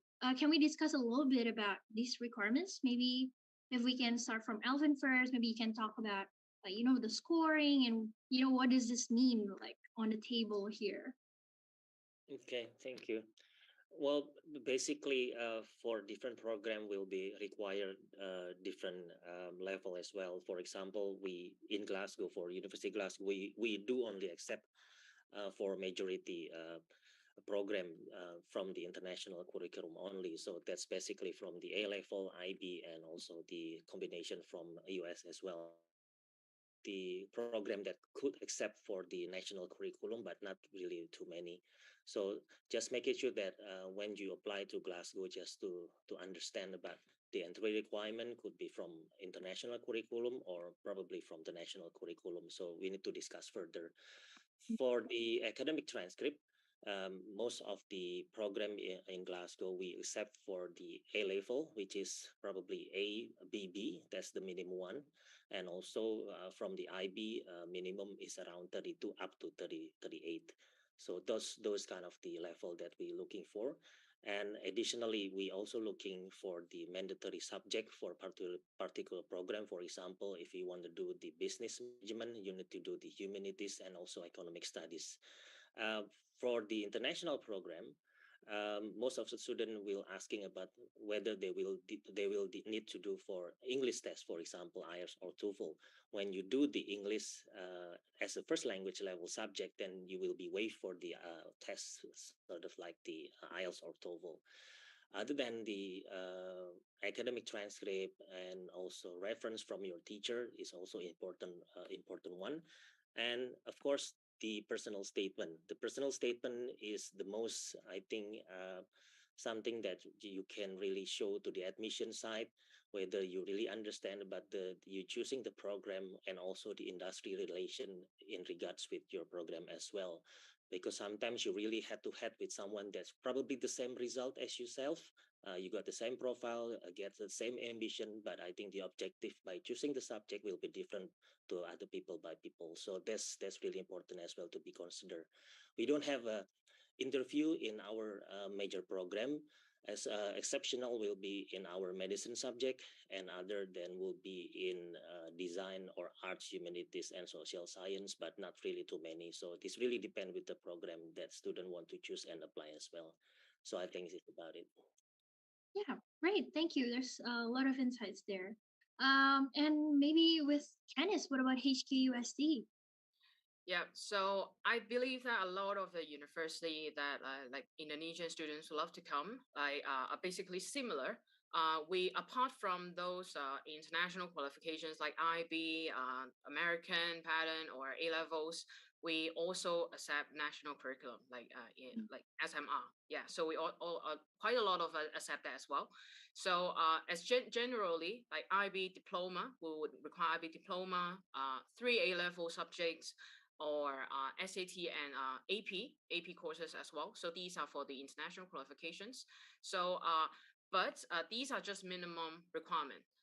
For reference about the scores, you might need to check out our website because, like for example, IB, we usually like we would get statistics from the past year's intake to check the intake quality of past years. So it's a pretty accurate reference for all the students to like check whether their scores or their strengths can get into HKUST with their score. So for example, IB 37 to 42 is actually our mid 50. So A levels, I think it's 2 A stars, 1 A. So these are quite competitive, I would say, but this shows how like competitive or academically strong in HKUSD. Okay, so well, and actually, but we also have some specific requirements like English. So we also require TOEFLs or IELTS, or if you have IB or A levels or IGCSE English, either one of them would help to fulfill the English requirements. So they can check the detailed grades that to fulfill the English requirement on our website too. And then like, for example, applying to engineering, we also need students to have senior level mathematics. Yeah, so it depends on which program or which school they are applying to. So it's a little bit more complicated. I can't describe it by words here, but in case they're really interest in some specific program, they can ask later, and then I can like explain a little bit more. So well, we actually apply holistic assessment. So apart from like scores, apart from transcript, we also take a look at your personal statement and also your extracurricular activities. So when you apply, when you submit your application, it's um, very encouraged. You are very encouraged to like include a lot of like extracurricular activities or other leadership experience that you have in your school. Yeah, so include as much information as possible that you think can help your application. Yeah, so just submit the application online. Yeah. Great. Thank you. Thank you very much. And what about you, Lenny? So in Australia, I think most of the university are quite academic merit. But again, Mm. I will speak on behalf of USEP. In USEP, we just like other university in Australia, because we are quite academic merit, we don't have any entrance test. So what you need to do is really to submit the document only. If you're coming from international high school like IB, A levels, obviously we can accept you directly, depend on the major that you select. So if you ask me what is the minimum score of IB or A level, I would say like it will depend on the major that you select. Every major will have different entry requirement.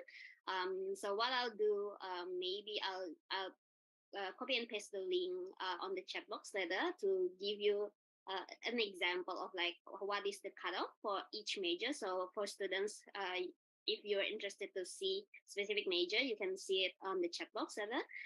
But for international high school, you don't need any TOEFL or IELTS anymore. So you just have to submit your school transcript. We even accept like predicted score. So if you're coming from IB or A level scores and you already have your predicted score, you can submit that. But if you're coming from national SMR, unfortunately, you cannot go directly. So you have to go for standardized tests like SAT and also the IELTS. So the IELTS and SAT is only needed if you're coming from national curriculum. If you're coming from international curriculum, you just have to submit your academic transcript from the school. So Mm. all those documents will be the one that makes you accepted or not will be based on the score. But in terms of the personal statement, it will be a bonus. So if you want to get like scholarship, for example, or like study grant, the personal statement will play a really important role. So if you have like leadership skill or like achievement in competition, you can put that in the personal statement to get the study grant. So it's not to get accepted into the uni, but it give you additional value of the scholarship or like study grant, so you can actually study in a cheaper tuition fee. Mm. And that is a great point, right? Yeah.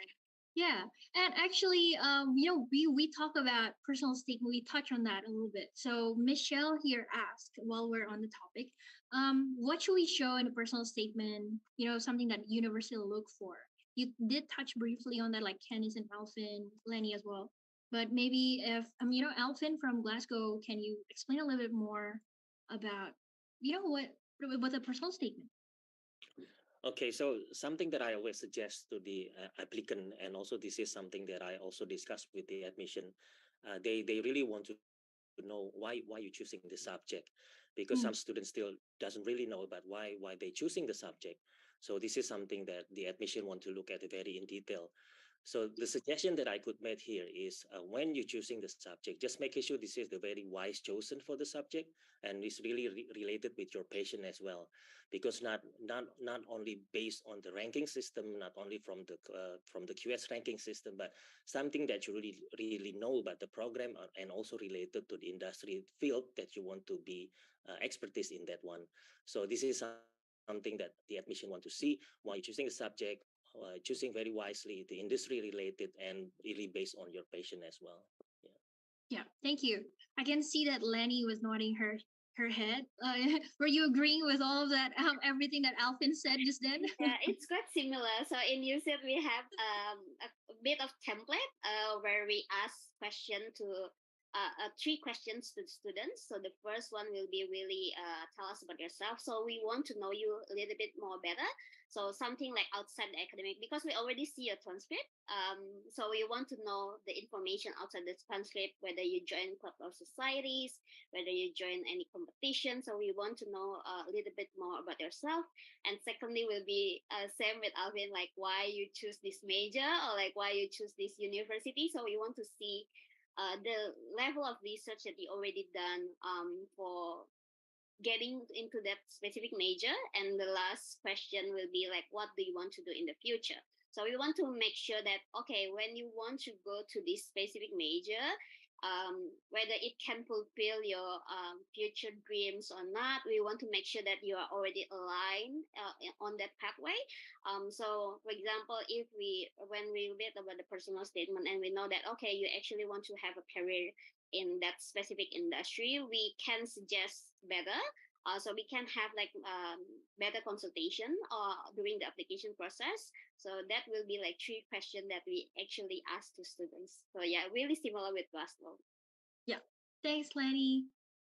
Any can you send any additional infos about personal statement or Yeah, so well, again, we also like don't think that students already have really professional expertise, knowledge about the specific major program they are applying to, right? So just in the personal statement, tell us who you are. Yeah, we actually want to focus on your own interests, your goals, or your strengths, your passion, everything about you. So we don't expect like students to like know thoroughly what I will be studying in that major, so you can help. Yeah, so and another like technical more information is when you submit application to us, they can actually submit to 2 choices of programs. So it's pretty hard to just include why do you want to join both program like in one personal statement, right? So it's better to include like why do you want to join HKUSD. So at least you need to do your research, your homework. So why do you think you fit into HKUST, how studying in UST can help you to develop your own dreams, your goals, so that like the admissions panel, our colleagues think that, oh, you would be a best fit. We want to help you to achieve your dreams. That like for example, interdisciplinary mindset and entrepreneurship, or like practical knowledge that you want to achieve here. Yeah. So focus more on yourself instead of the knowledge or the expertise that you are applying to. Yeah. yeah, great. Well, thank you so much. And I feel like there's a lot of insights as well. But just for this session, we will talk a little bit more with Alvin, Lenny, and Candice during the Q&A session. So thank you so much for your time up until this point. We still need you towards the end, because we do have some questions as well to make sure that we get a lot of information, a lot of insights from you all. And we have one specific question. I think that is for you, Kenneth, but I think we might need to address it at the end of the during the Q&A session. If that's okay. Yeah, I get it. It's okay. Excellent, and probably you will need to help me to read Translate. it. Translate that. Yeah, I get that. Okay, yeah, I understand the question. Yeah. Yeah, excellent. Thank you so much. And now I'm gonna talk about a little bit about how to build up your like students profile. So we have heard about the in-demand majors from Alvin, Lenny, and Kenny's, and careers as well, and all of the requirements to get into the top university. But now the question is, what can we prepare from now, right? Now, based on our experiences, of assisting students with university admission over the years, we have come up with this equation on how to achieve career success. First, it has to come from within. Like students need to possess these 3 skills: self and occupation knowledge, self management, and soft skills. And as you can see in the equation, it is a multiplication between those 3 skills, meaning that each skill is essential to reach that career success. And just missing one or lacking in one could significantly reduce the chance of achieving that career success. So if that is internal strength, we believe also that the chances can be amplified with the help of parents and community support as well. So that's a little bit about the career success model in all in that we are practicing and we're setting students for success. So maybe you're asking like, what do you mean like by and occupational knowledge? Now they need to understand, like we talk about personal statement, the why, right? Like they need to understand themselves. They need to find out about their interests, their values, and personality. What do they care about? What kind of person do they want to become? So these kind of things have to be discovered from within first by exposing themselves to various activities and situations. And the next area here is self-management. After discovering their interests and what's important for them, they need to learn to set goals, right?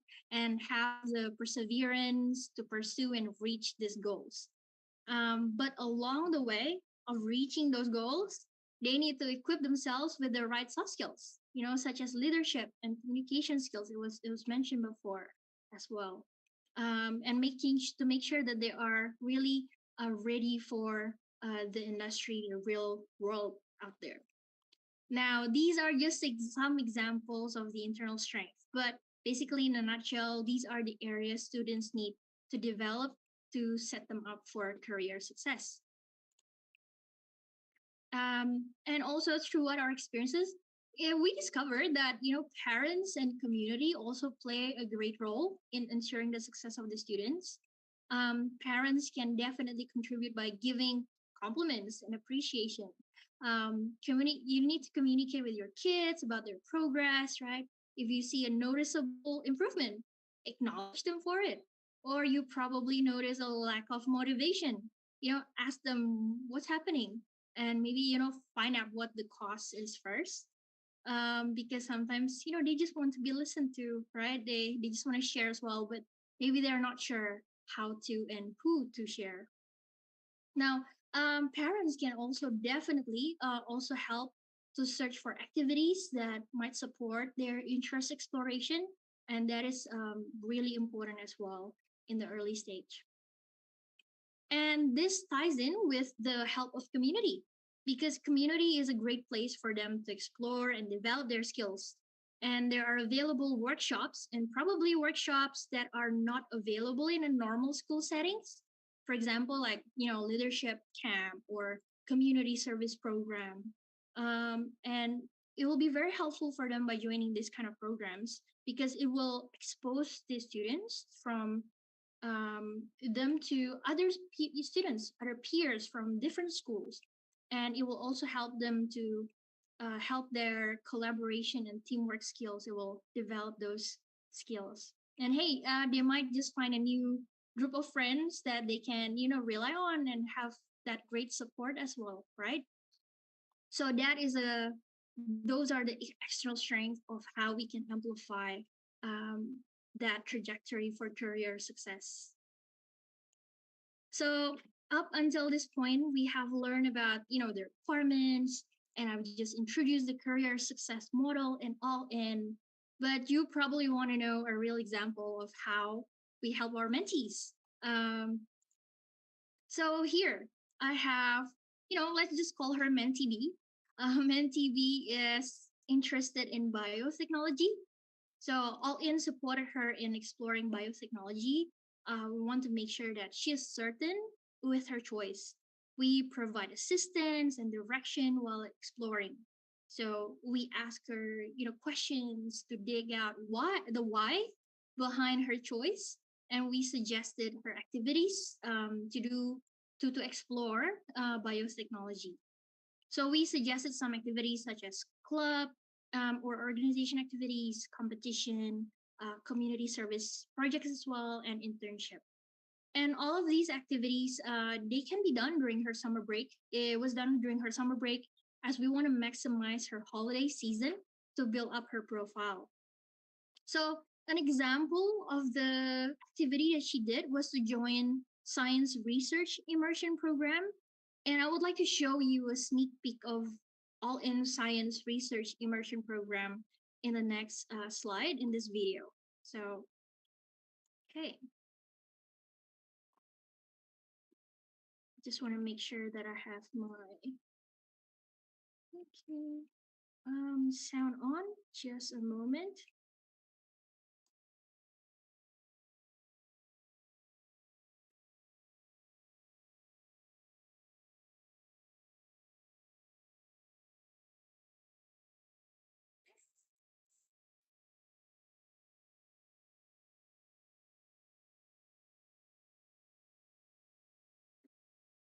Let me just quickly stop share and then reshare that again. Okay, just a moment.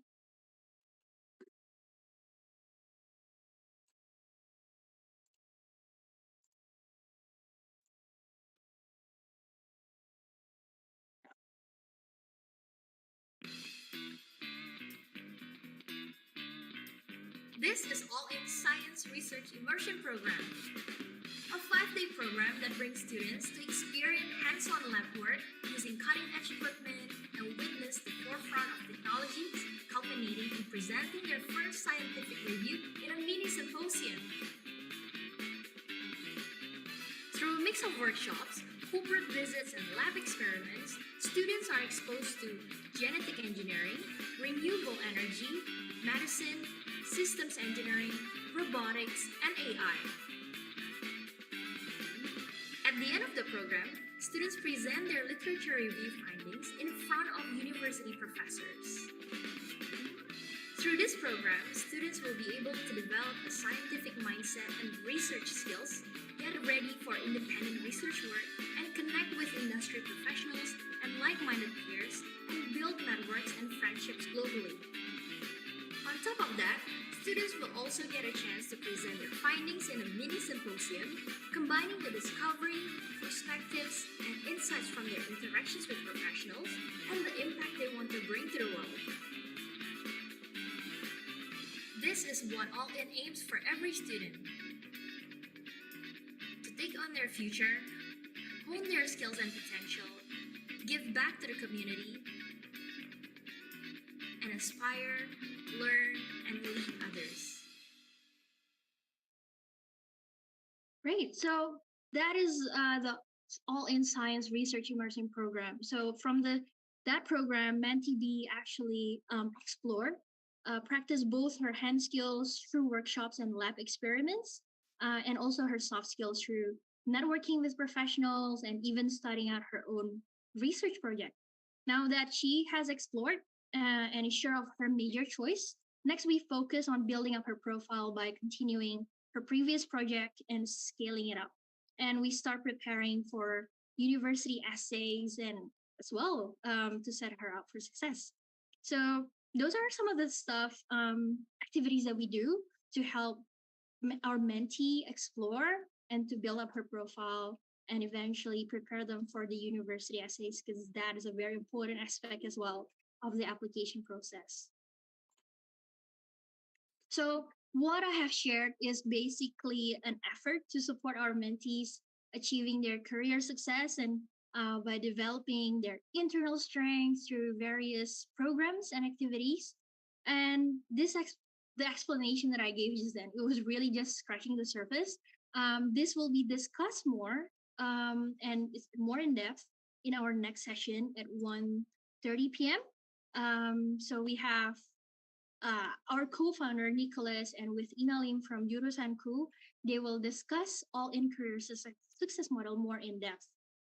So make sure you don't miss out and join us at 1:30 p.m. for this session. Okay, now it is time to answer some of the questions from the audience. We have a few questions here lined up, but before that, we do have a polling. If you can, I think it will pop up right about now, like soon, shortly. Now, there you go.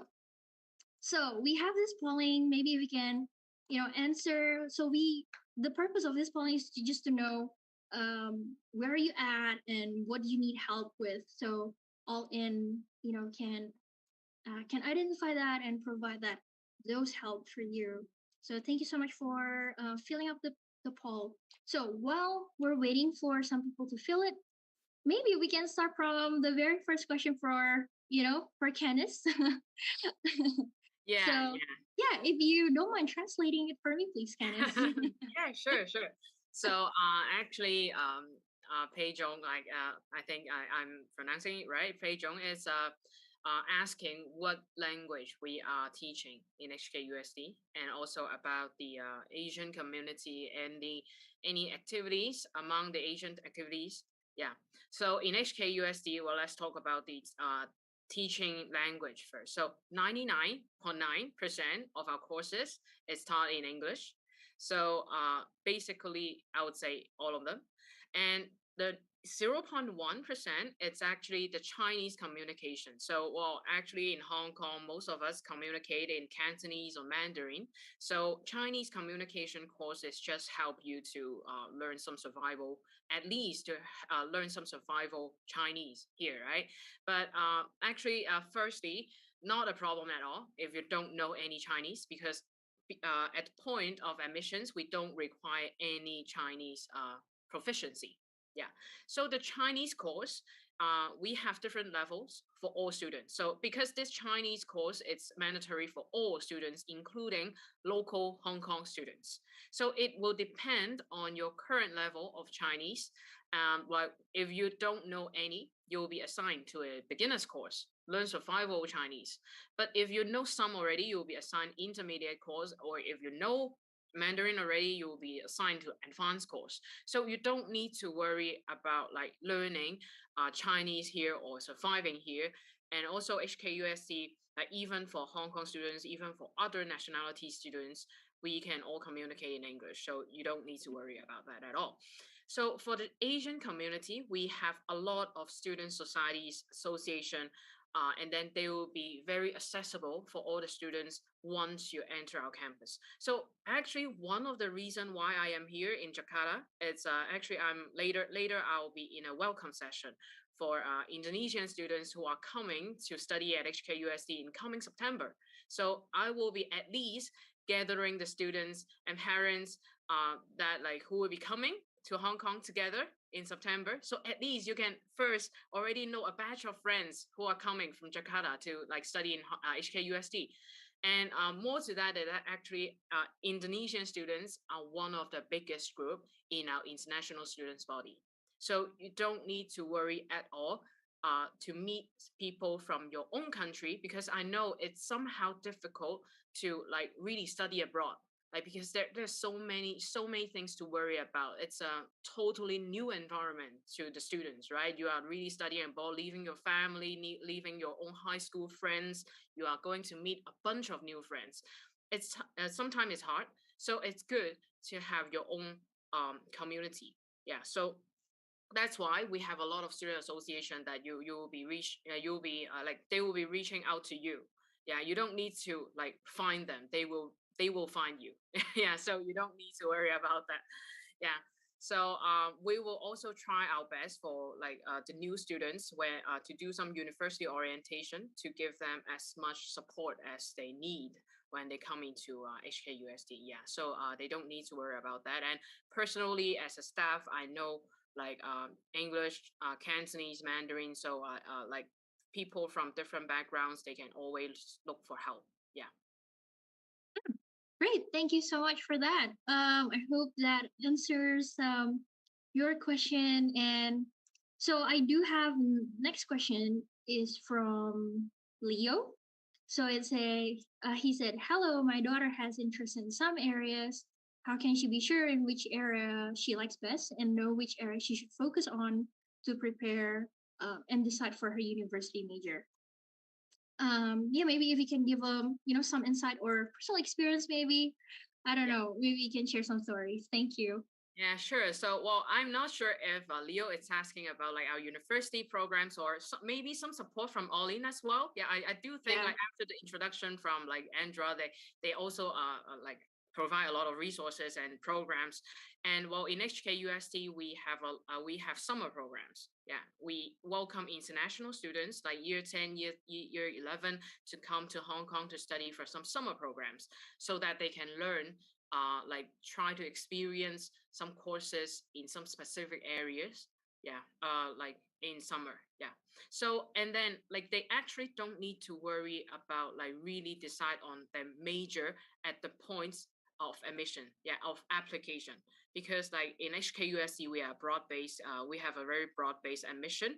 We allow students to apply to the school, for example, School of Engineering or School of Business. So apply to the school without choosing a major first, yeah, at the point of application, so that they can spend at least 2 semesters to study the introductory courses and then decide on which major they want to choose afterwards. So that's how flexible, and also we know the students might not be sure which area they want to do, like during high school, because like there is so many different areas or like professional that they can explore. So we allow students to have flexibility, to have time to explore before they really make decisions. Yeah. Yeah, yeah, that's great. Thank you so much for everyone who have filled out the polls. By the way, we have a lot of grade 11 here, so we're talking to a lot of grade 11. We have some parents as well, and it is about exploring the key important points is about exploring and deciding major and also building CV or profile. So maybe we can hear more from Lenny and Alvin. I think that'll be great as well. Lenny, maybe if you want to go first. Thank you. Yeah.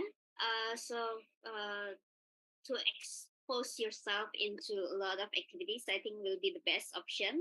So you can know what you really likes and what you don't like at all. So I think like expose yourself to many activities, and of course talking to university staff or like joining session like this. If your daughter can join directly, that will be also helpful, because talking to as many sources, I think that it will give you like better idea, like clearer idea, or even talk to students. So in you said we have PPIA, so Persatuan Pelajar Indonesia Australia, and they're really active. So if you want to reach out to our current student who are also Indonesian students, you can do that. They have like a really active social media like Instagram and also TikTok. So you can just reach them directly and then asking all about their experience inside the uni, for example. But if you're talking about the major, I think if you can join like competition or like join workshop or join master class. So usually we have in the university, we have like kind of like a tester class. Yeah, so usually it will be like online classes where students can get a little bit taste of the subjects for like 2 hours, for example. So you can have like a clearer idea or like of like what's the lecture interaction will be, and like what kind of material that will be covered in that specific major. So I think it will be great if you can expose yourself to those kind of activities. Yeah, definitely. And I think how all in fit in that, like what you said, and Kenneth also mentioned, is what we do here to provide those facilities and experiences and activities, right, to explore those majors, like the science research program. We also have the business like focus program as well for those who are interested in business, like Keela here, she did mention about it, and also community empowerment program. So I think it'll be such a beneficial experiences to explore that in advance before actually deciding majors, right? And then spending a lot of years studying something that hopefully like something that you do not probably prefer or you like. So yeah, thank you so much for the amazing point there, Lenny. And so maybe Alvin, if you would like to share as well, like how we help, like how students to explore major, like how can Glasgow help? Yeah, everything has been explored quite well by Kenneth and also Lenny. But I think just want to add something. When you're really confused and not really sure about the program or maybe the pathway or your career, just go to the company website and see how they're really going in the next, probably in the next 5 or 10 years. They really probably sometimes they explore about what they really need in the future, what they need really want to develop in the future. So you probably become one of the expertise in that field. So those kind of research that you can really starting right now, because when you really in a very limited time, when you already, let's say in year 12 and you need to choose some program, then it's really not really wise to choose the program at the end. So from the beginning right now, just pretending that you doing some analysis, just doing a research, go into the company that you feel that's really a dream job later on, and see how they really want to focus on in the next 5 or 10 years. So just become the expert in that field. Great, thanks, Alvin. So we have another question from Kila. Hi, I think I'm interested to pursue a major in business related. I'm planning to apply for scholarship. How to strategize so I have a strong profile that is in line with my interest and I can show it to the university. So, Lenny, if you would like maybe share a little bit about this for USIP. Yep. So for you said, if you want to build a strong profile, as I mentioned, because we are quite academic merit uni, please get excel on your subjects. So we don't have any prerequisite subject actually. So for example, if you want to go for business major, even if you're coming from science in your high school, that should be no issue. But you should have like a good score because our major, the minimum cutoff will be based on popularity, and business is really popular in Indonesian students, so our cutoff is quite high for business major. So do the subjects that you think that you can do really well and build the strong profile based on this subject. So if you get like for example, if you are in IB, for example, you need like 36 of IB. So you have to put an effort in your high school subject. But also, if you want to get the scholarship, as I mentioned, because the scholarship will be based on the personal statement. So you have to show your activities that are related to that kind of business major. So, for example, you want to join competition or you join any workshop about business, or if you have like any idea about like making your own business, maybe what kind of effort that you already done in your study or like in your high school, you can put those kind of effort in the personal statement. So us as university, we can see that okay, you actually have those interests and also put that into the action. So we can see that from your effort both from academic side and also from outside the academic. Great, thank you, Lenny. Maybe Candice, if you do you have anything to share as well about that? Oh, again, okay, talking about scholarship. So scholarship, we are like somehow pretty straightforward. The most effective way to get admission scholarship would be working harder for your exams. So we actually have a very clear and transparent scholarship scheme for IB students and also A-level students. Yeah, so later I will send my website to the chat box that they can check the scholarship schemes that we offer to our students. Yeah, so basically, academic scholarship, it's merit based on your like scores, right? But actually, we also have a non-academic scholarship as well. So develop their interest in like non-academic areas. It's like somehow very important as well. Apart from having scholarship like financial fundings.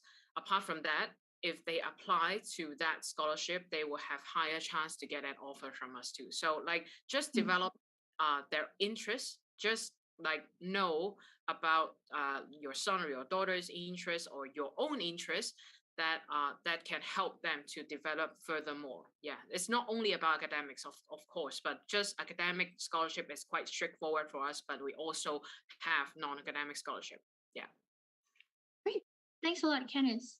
What about in like University of Glasgow, Elfin, about scholarship? Anything they can share? Yeah, we do have the what we call the undergraduate excellence scholarship. So this scholarship is focused on the international student with the international curriculum only. So from IB and L level, we have 100 slot this year, and mainly focused for Indonesian, of course, because I'm here. So don't worry, I will share all the information, but to get the eligibility under the scholarship. But we do also have the what we call not really specific undergraduate scholarship, but when student from the national curriculum, we also have scholarship, the partial scholarship, when they need to do what we call the year one foundation program. So, but the biggest scholarship will be from the undergraduate excellence scholarship. It's worth 7,000 per year. Offer for 4 years, so they will be end up 28,000 a year, pound sterling. So we basically looking for the very highest academic performance from A level and also IB. And additionally, when we stuck between 2 or 3 people with the same profile, then personal statement will be the main issue to be looking at. So that's from Glasgow side. Excellent. Okay, thank you so much for answering all of these questions. And I know Ken is also very busy with the chat box, having to answer that. Thank you so much for doing that. So while we're waiting for a few more, maybe last few questions, I just want to go on to this slide. Just we would love to hear your feedback, everyone. It is a way for us to improve ourselves, definitely. It'll be great if you can, scan the QR code or click on the link in the chat box, which is, yep, there you go. Just pop up there and spend a few minutes if you can before you leave to drop some feedback for us. It is so much appreciated. Now, for those of you who are wondering now, like grade 11 or 10 or earlier than that, and some parents as well, we do have some upcoming programs that can help you to explore. So I hope you gain, a clear understanding now on what you should do to prepare for your university applications. And so these are some programs that we have. For those of you who are interested in business, this will be a great opportunity for you to explore. You will get hands-on experience and be connected with professionals in the industry. So you can register through that link that is on the chat box. And yeah, it'll be so beneficial for you to join this program. And we also have our science research program, obviously. It is back in July. It is happening in July, and it is separated into two, the physical sciences and life sciences. So if you're still unsure about what you would like and you want to try, you can definitely do and explore through this program. And students will, you'll get to conduct research in cutting edge labs and do a mini research symposium as well. And last but not least, it is our community empowerment program. It is an 8 days program, like community service program. It's definitely a program to grow that self-management skills and soft skills, like from the equation. Remember the internal strength that you need. So it'll be so fun. We had a lot of good feedbacks from our previous program. It'll be so much fun. You can meet a lot of new friends from other schools and do projects together. So if you want to register, again, it's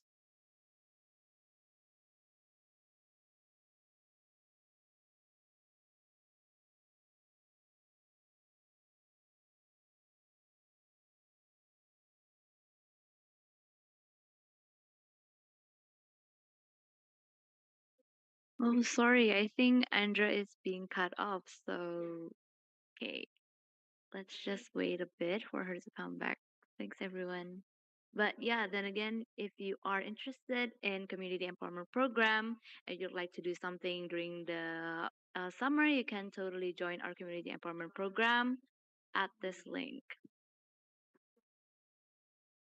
And now let me just share my screen for a bit. I think I am Okay. back. Okay, hi. Yeah, you were cut off a bit. Apologies about that. No worries at all. Let me. Where did I get cut off? Yeah, I already finished informing for the community empowerment program, by the way. Oh, excellent! Thank you very much, Angel. No Thanks for worries. you're such a savior. Now, okay, thank you so much. And I think we are finished with the Q&A sessions. If there's no, other last minute questions, I hope everything that we've shared today, brings a lot of insights. And I just want to thank you so much, definitely for Candace, for Alvin, and for Lenny for spending the time on this weekend to share about all of this information. I appreciate your time so much. And to all the participants, if you have any questions, you can contact us through WhatsApp or you can go to our social media platforms.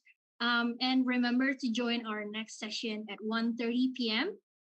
Where we will talk a lot about how to build up your profile to make sure that you can get into those top universities, like how Candice, Alvin, and Lenny have shared today in this session. So I thank you so much for everyone, and I'll feel free to leave the meeting. I'll end the meeting shortly. I thank you so much for your participation. Thanks, Candice, Alvin, and Lenny. I hope to see you all next time in the next opportunity. Thank you, Andra. Thank you, Andra. Thank you. Thank Good you, weekend, Andra. everyone. Bye-bye. Thank you, Thank Andra. you. Jakarta, Tennis. Yeah, Bye-bye. enjoy Jakarta, Candice. Thank you. Bye. See ya. Bye. See you. Thank you, everyone. Thank you so much. And we will end the Recording meeting. stopped. Thank you for your participation.